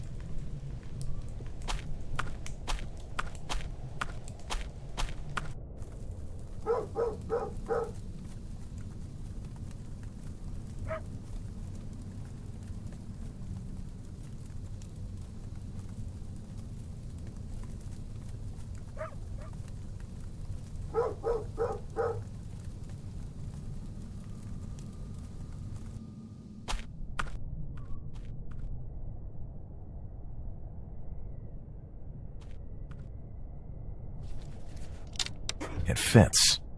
There are random odds and ends inside, and a letter. There's no trace of any sort of valuable artifact, though. A letter? Read it. It might hold some vital clues.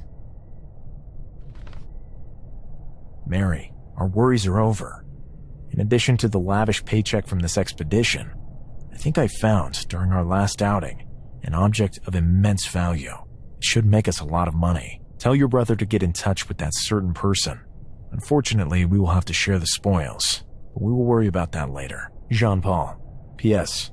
I'm a bit worried because that weirdo Johnson, whom I mentioned previously, seems to be breathing down our necks as if he suspects something. I'll just leave the key here. To recap, Jean-Paul and Sven found something. Someone probably saw them taking it. And killed them for it. Considering the manner in which they were killed, I would say the object is not something that possesses mere monetary value. But they couldn't have known that. Johnson appears to be the prime suspect. Can it really be that easy? Let's have another chat with him.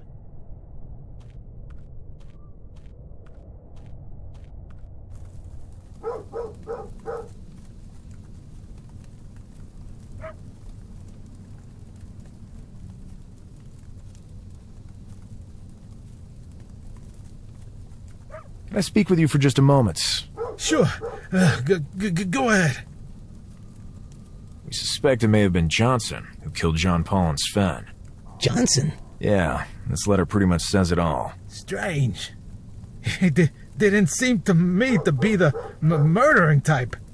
The strangest thing he has done so far is to go loopy every time someone goes near the stove in his quarters. Could he be hiding something in there? We have to get him out of his quarters then. There's only one thing that would get him out of there. If there was some problem with the drill. Good idea. We'll see what we can do about that. Thanks. See you later.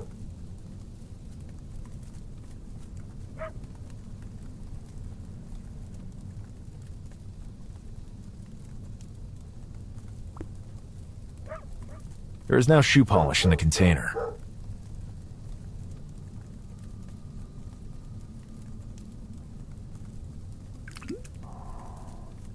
There's now shoe polish mixed with cooking oil in the container.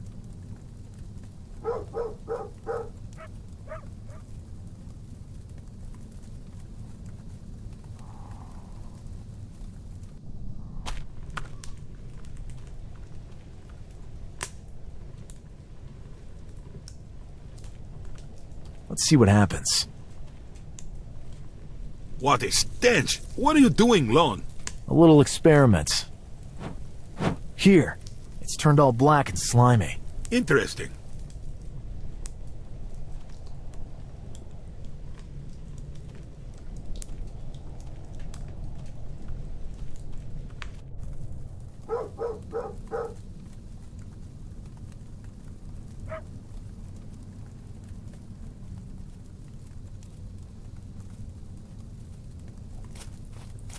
Bingo. That definitely looks like an oil leak to me.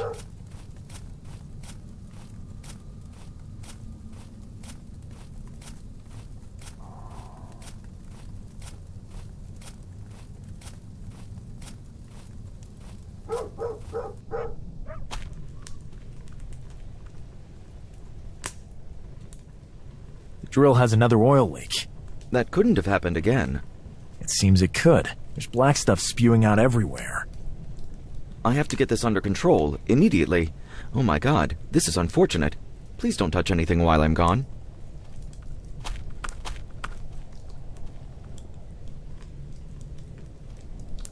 I have no reason to turn it off. There seems to be something incandescent inside. Let's give this a try. Okay, I've turned it off.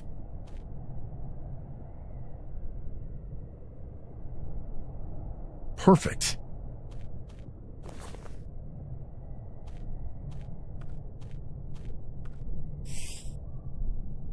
Some time in the snow has cooled it off. Looks like a key. It must be for Johnson's trunk. He's a bit paranoid about it. Which does not bode well. Let's check before the guard returns from his special needs. Come on.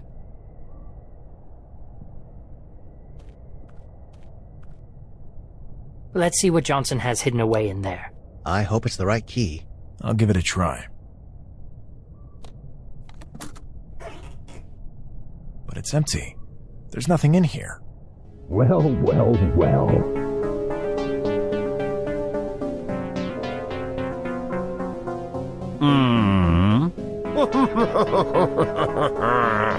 What are you laughing about, you idiot? Just as I thought. Halt! If it is death you wish for, I can grant that. But first, I can't believe I revealed myself all for nothing. You were so far off track. I expected better from you, Ackley, and you two damn yokels. So you are the one who killed those two men so brutally? Brutally? I never even spilled one single drop of blood. I was doing the cleanest job of it until you all showed up. Prepare yourself. You will be with them soon enough. And don't you dare take even a single step. I could always say that you attacked me, and I had to defend myself. La drinka, getona, glinoto. La drinka, getona.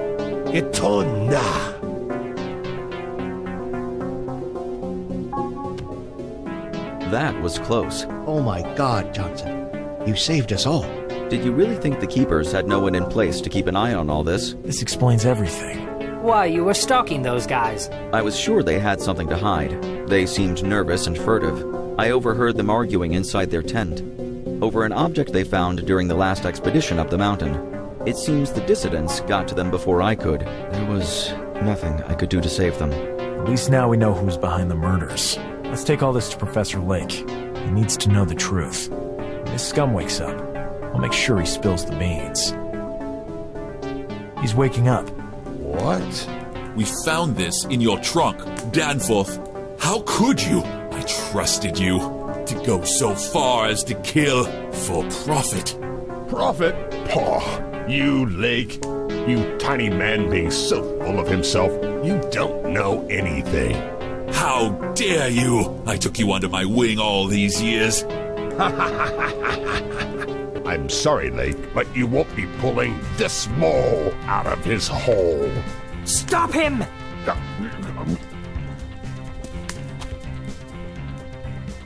There's nothing we can do. He's dead. But how? They couldn't tell Lake all the details of what had happened. It seemed, as Johnson warned them later, he was with the dissidents. That same group of men who tried to capture Lone in Arkham. The mystery had deepened in its intensity. Not even Johnson could explain their presence there, but everything led to that gigantic mountain and the secrets it contained. Preparations were made as fast as the mood around the camp fell. They departed on the sleds the following day, some of them carrying the drill, the rest bearing a platoon of men.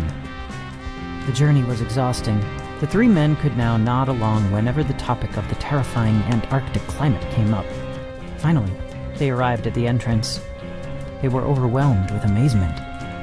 Hewn out of the mountainside was a doorway, not of any natural formation. And yet, the biggest surprise was still waiting for them within.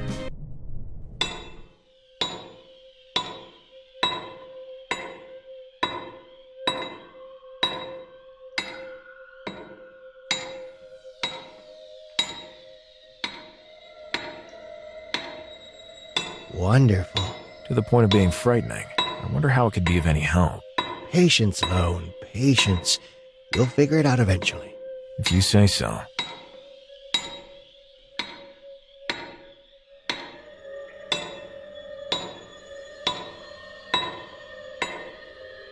What are you doing, William?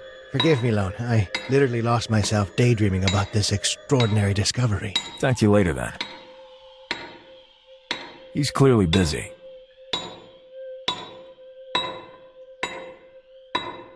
What are you doing, Henry? I have already seen these creatures. I don't remember when, and surely not from this short distance. Interesting. I'll inform you if something should come back to me. Talk to you later, then. I can't get closer. I can't get closer. We could enter after we've removed the slab with the creature. I wonder what we'll find. Despite everything, I feel lucky to be able to participate in this amazing discovery. I don't want to disturb him. A worker who came with us from Arkham. A worker who came with us from Arkham.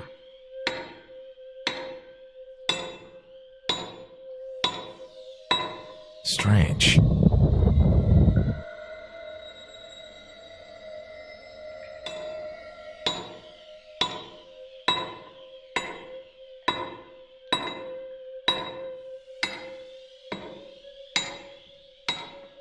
What are these little earthquakes?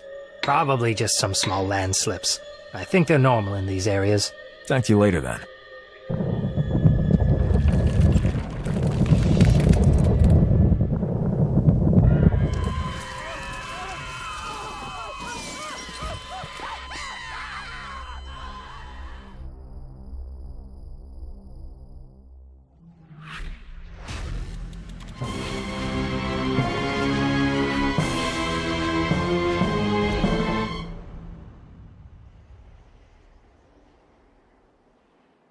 As that creature attacked, as the echo of screams pierced his eardrums, time stopped for Lone. Had he died? He couldn't know that. He felt strangely wonderful. He began to see gigantic, colossal creatures which flailed in suffering as they were violently tormented by a fighting swarm. Where had Lone seen those creatures before? Then came an enormous black sea, dense, alive, gigantic, that consumed what remained of the unfortunate demons. And then he woke up.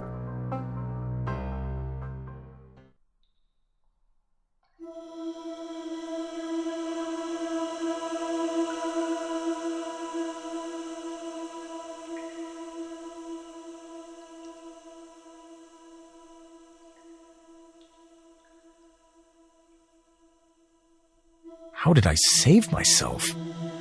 That thing attacked me, and that vivid vision came to me. Did I do all this? Henry? William? Professor Lake? Oh, I can't bear it. Don't let that be Lake. It's as I feared. And over there, poor Paris and Atwood. At least, I think that might be Paris. Such brutal ends. But where are the others? Those horrible things. They must have taken them away.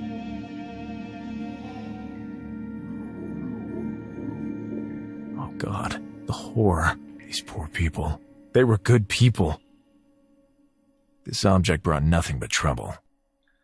I wonder if it still works. Besides, I wouldn't know how to use it.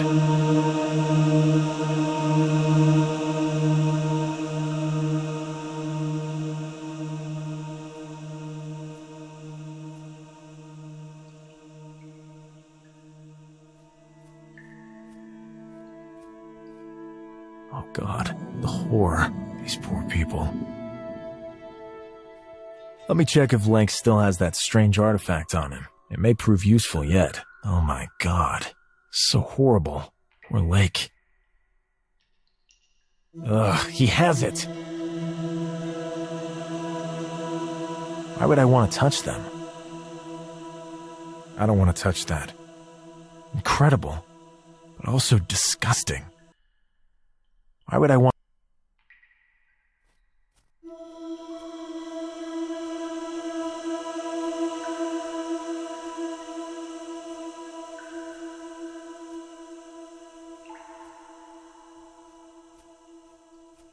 There's no way I could take that with me, unless I could somehow detach it. It seems to represent some sort of primordial world. There's no sign of life.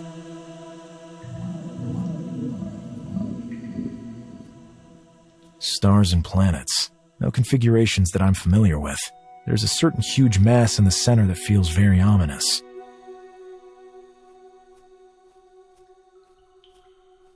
I recognize dinosaurs, but there are infinitely larger figures behind them. It gives me the chills. Some of these figures are horribly reminiscent of those that were trapped in the ice. Others have similar features, but have a larger mass at the base of the head. It looks like an exposed brain.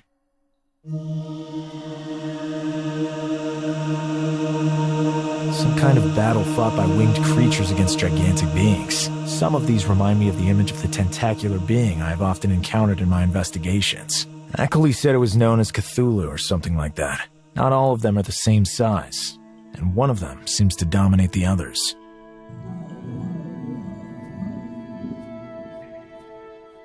Some kind of dark mass is attacking and absorbing the polypoid figures. It brings horrible recollections to mind of the creature I encountered in the caves under Innsmouth, and which has taken up lodging within me.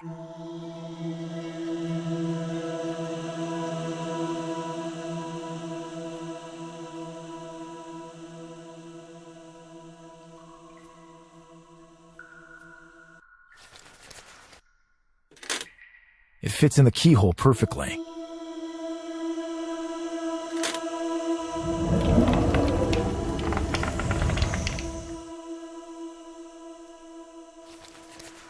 I can pull the key back out without having to rotate the lock.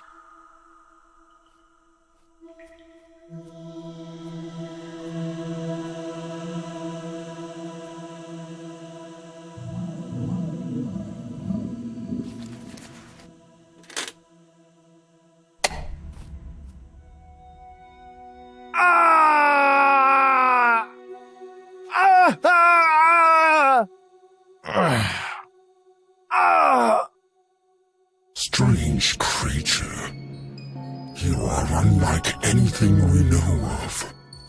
One part of you we know all too well.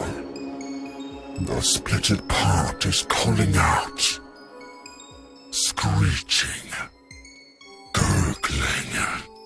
You may pass.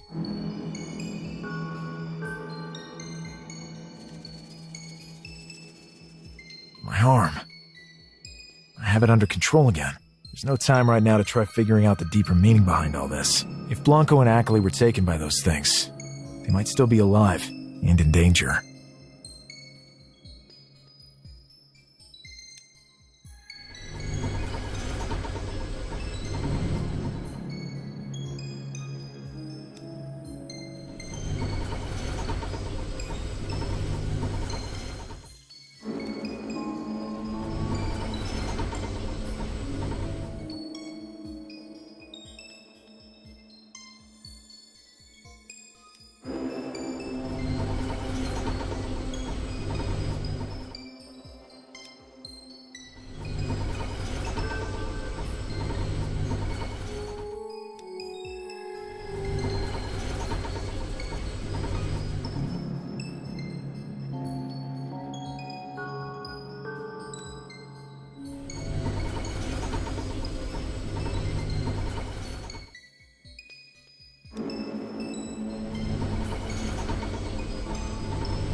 Simply wondrous.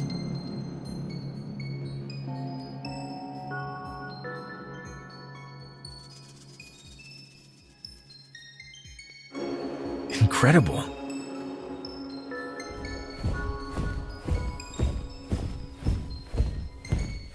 Huh?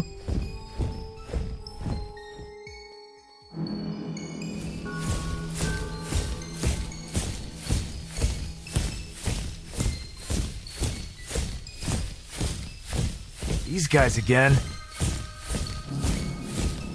Sweep the entire area, and if you find anyone alive, eliminate them.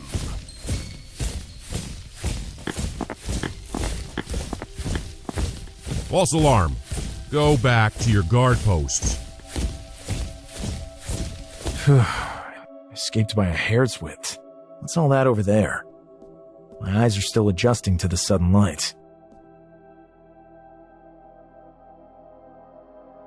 Henry? William?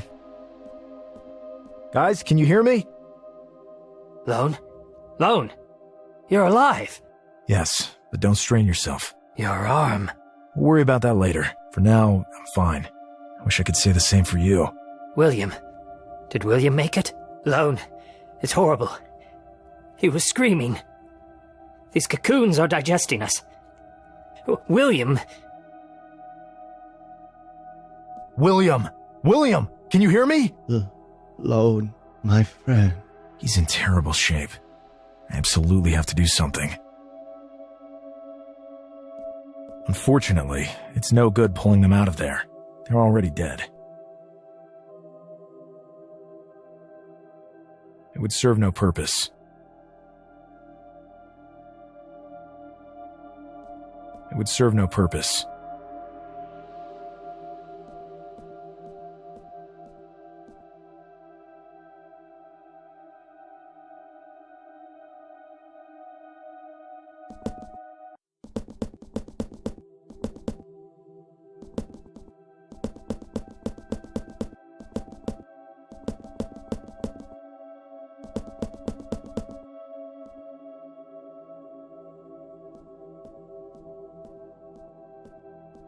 I can't take that with me. It's heavy. An S-shaped spiral.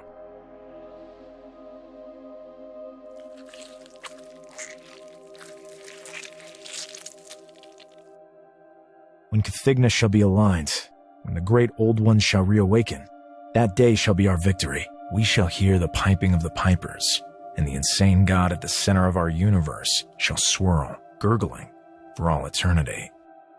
Swirl forever. Interesting. I somehow know the symbol's meaning. It's as if I have access to memories that were never mine. Do they come from the creature within me? I can't take that. When Cathigna shall be aligned, when the great old... that day shall be our victory. We shall hear the swirl.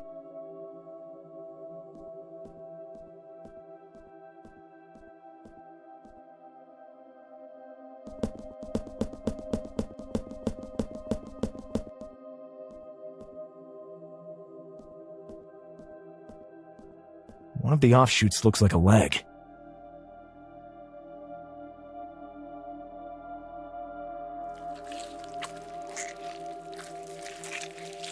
It's some kind of giant.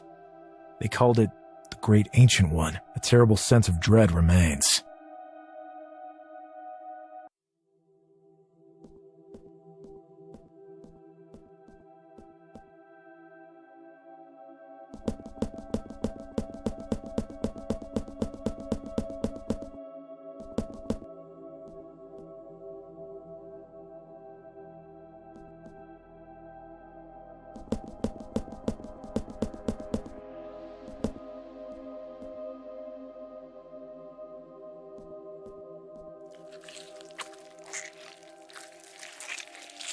A representation of a weapon.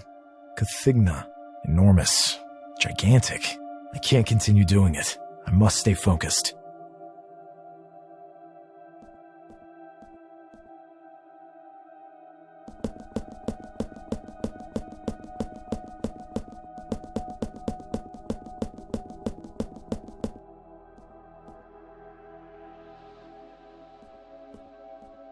A pointy stone. It could prove useful.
Wait, I'll get you out of this whore.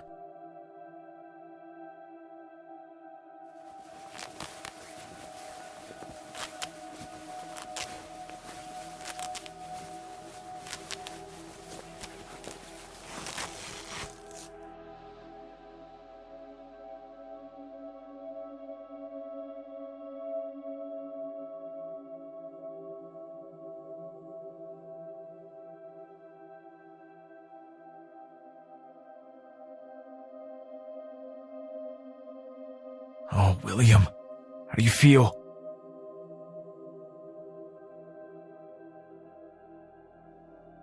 Alone. My friend, hang in there. I beg of you. We've come so far together, but... Stop struggling, William. I'll find a way to get back and help you. Lone, listen to what he has to say. To me, you have been a true friend. Thanks for this adventure. Thank you for everything, my dear friends. William. William!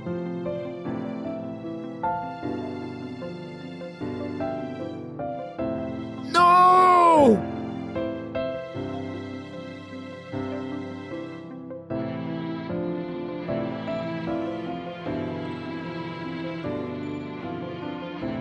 Lone, calm yourself. This is no time to lose control. We will have enough time to grieve if we manage to get back alive. You're right. Take care of him. I'll deal with the rest of this. Lone gasped for air, as if someone had hit him directly in the pit of his stomach. But there was no time for mourning poor William. He would do it at the appropriate time.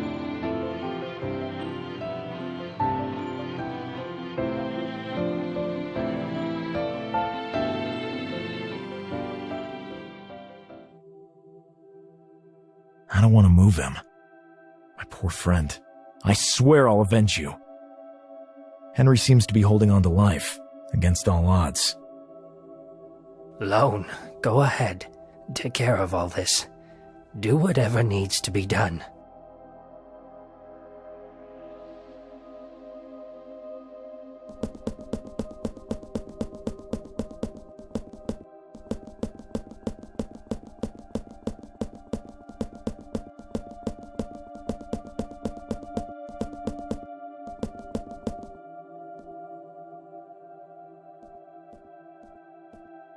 It looks like a panel with some kind of mechanism inside. Let's have a look.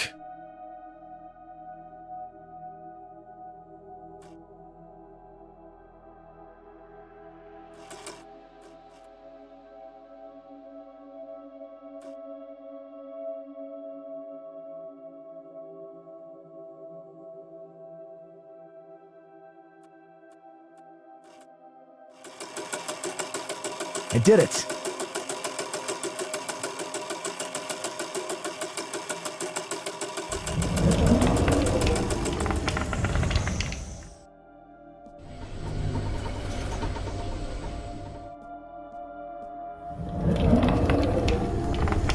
Huh? Is anybody there?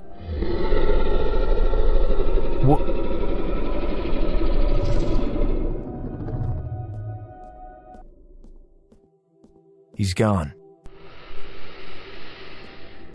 I don't think he wants to hurt me.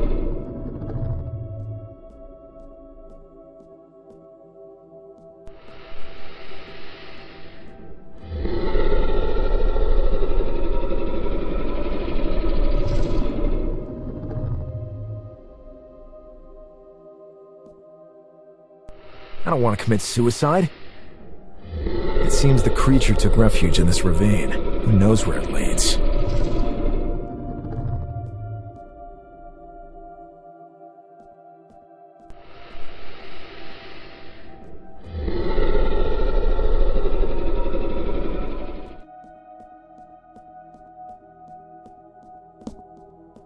I could steal his uniform as a disguise to sneak around in.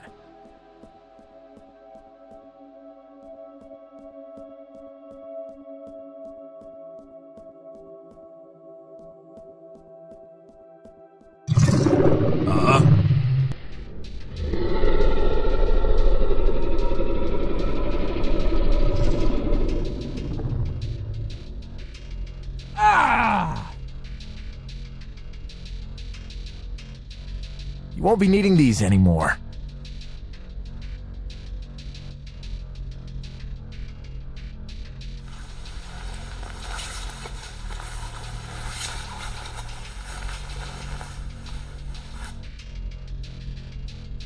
You must be Lone Carter. Aquila, don't you recognize me? I have never seen you before. I am not Aquila, even if I seem to be. But it's not True. Without alchemy, this would not be possible. Alchemy? The Keepers have used this science for centuries, to never run short of men, or have the most loyal of followers anyway. We share, in part, the memories and thoughts of our fathers, even if the exact memories of our founders may have blurred over time. A very nice man once dubbed us automatons. Automatons? But I would argue that we are quite human in every respect. So it would seem. Lone, I didn't expect you to charge straight into the lion's den. I had enough time to send a message to the Keepers before I was captured. Actually, it was them that sent me here. Unfortunately, I had no idea I was headed into their lair. The ritual that brought me here cost the lives of 3 of my brethren. The last thing I expected was to end up smack dab in the middle of the dissident's lair. You came here through some kind of ritual? Yes, we have the ability to open cosmic gates, but doing so always comes with a price to pay. And to do so, to such a place as this, at the edge of the known world, the price was high indeed, but it is ingrained in us to make any sacrifice needed for the cause. Why did the Keepers lead me here? The Ancient Ones are not a secret to us, but we did not know where to find them. They created the creature that merged with you, and it still dwells here to this day. It appears the dissidents are having a hard time controlling it. Maybe that's why they were hunting you, and why this is the last place on Earth they should have led you to. But they couldn't have known. The dissidents hold sway over the last remaining Ancient Ones. From what I understand from the pictograms in the tunnels, they all abandoned this place long ago. Indeed, but they would never have left the city unattended. The ones we encountered were not exactly friendly. Those are little more than mindless beasts. The society of the Ancient Ones is very much like a beehive. They left a multitude of warriors here to protect the city and the Shoggoth. They can do nothing but attack. They cannot think for themselves. What you have said makes everything a lot clearer. What name can I call you? You may call me Falco.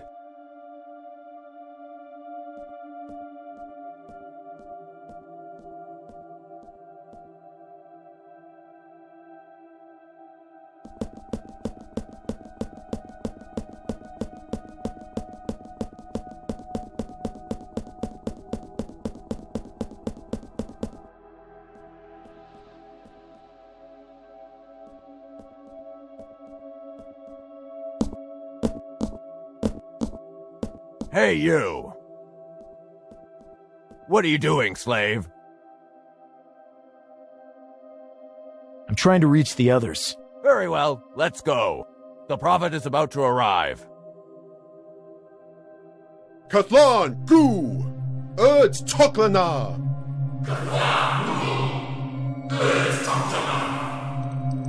Kazna Kurd! Koi Tanakal! Koi Toklu! Katlan Gu! Toklana! Kazna Kurd! Koi Tanakal! Koi Toklu!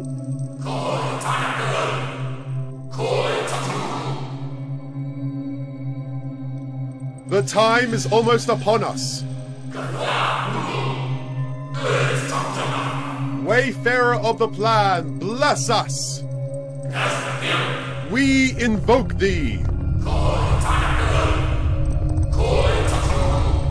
Bring death to the keepers!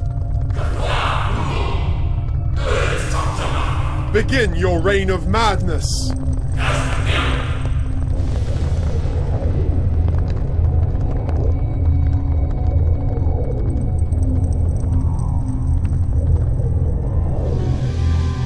Master! Everything has been prepared. Unfortunately, we have not captured the hybrid.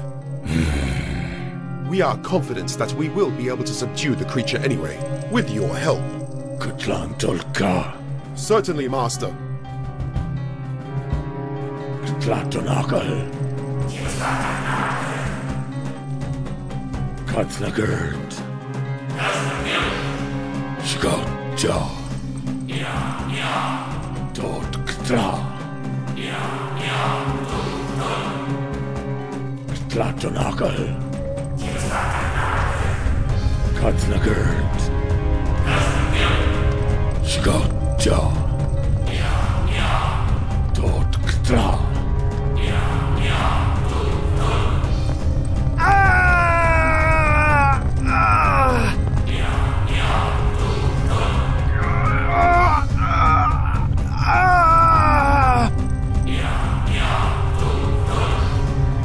Stop! It seems that the stars are in alignment. Master, and apparently the final ingredient was delivered directly to our front doorstep. Bring him here! Once we've brought the Alpha Shoggoth under our control, nothing can stop us. Quick!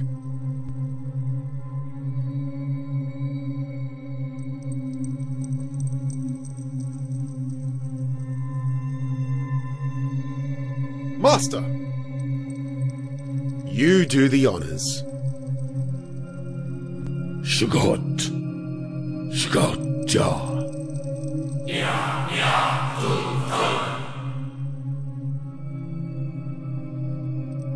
Katlatonakal.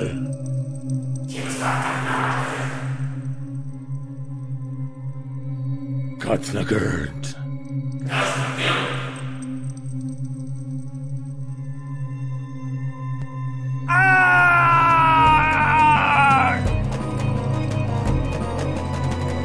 It's working! Master, our time has finally come! Master!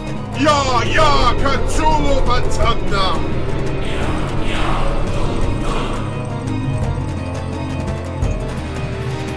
Ya, Cthulhu Patagna!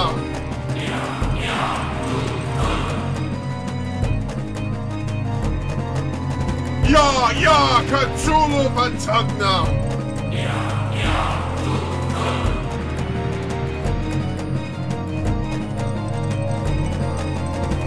What's happening? It's not working! Master, get to safety!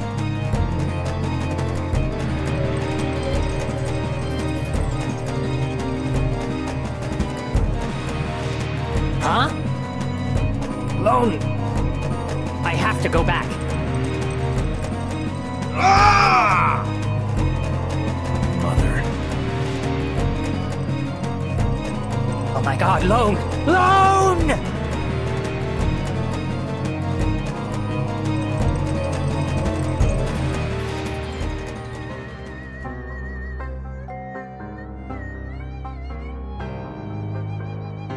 He seems to be breathing again, but his arm. The important thing is that he's still alive.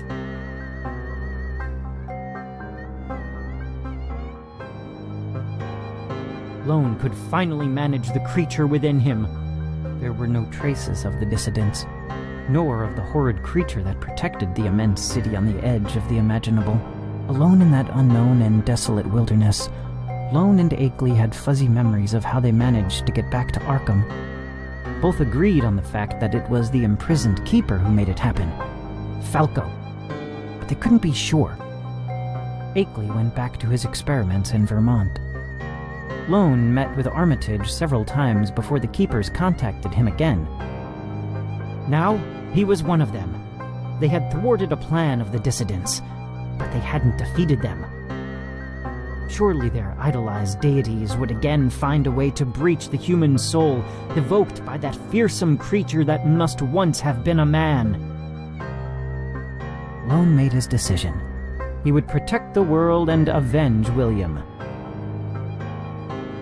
The battle had just begun, and he was ready to face them.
Time and is the fray faster than my fear begins to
Lone, we need you.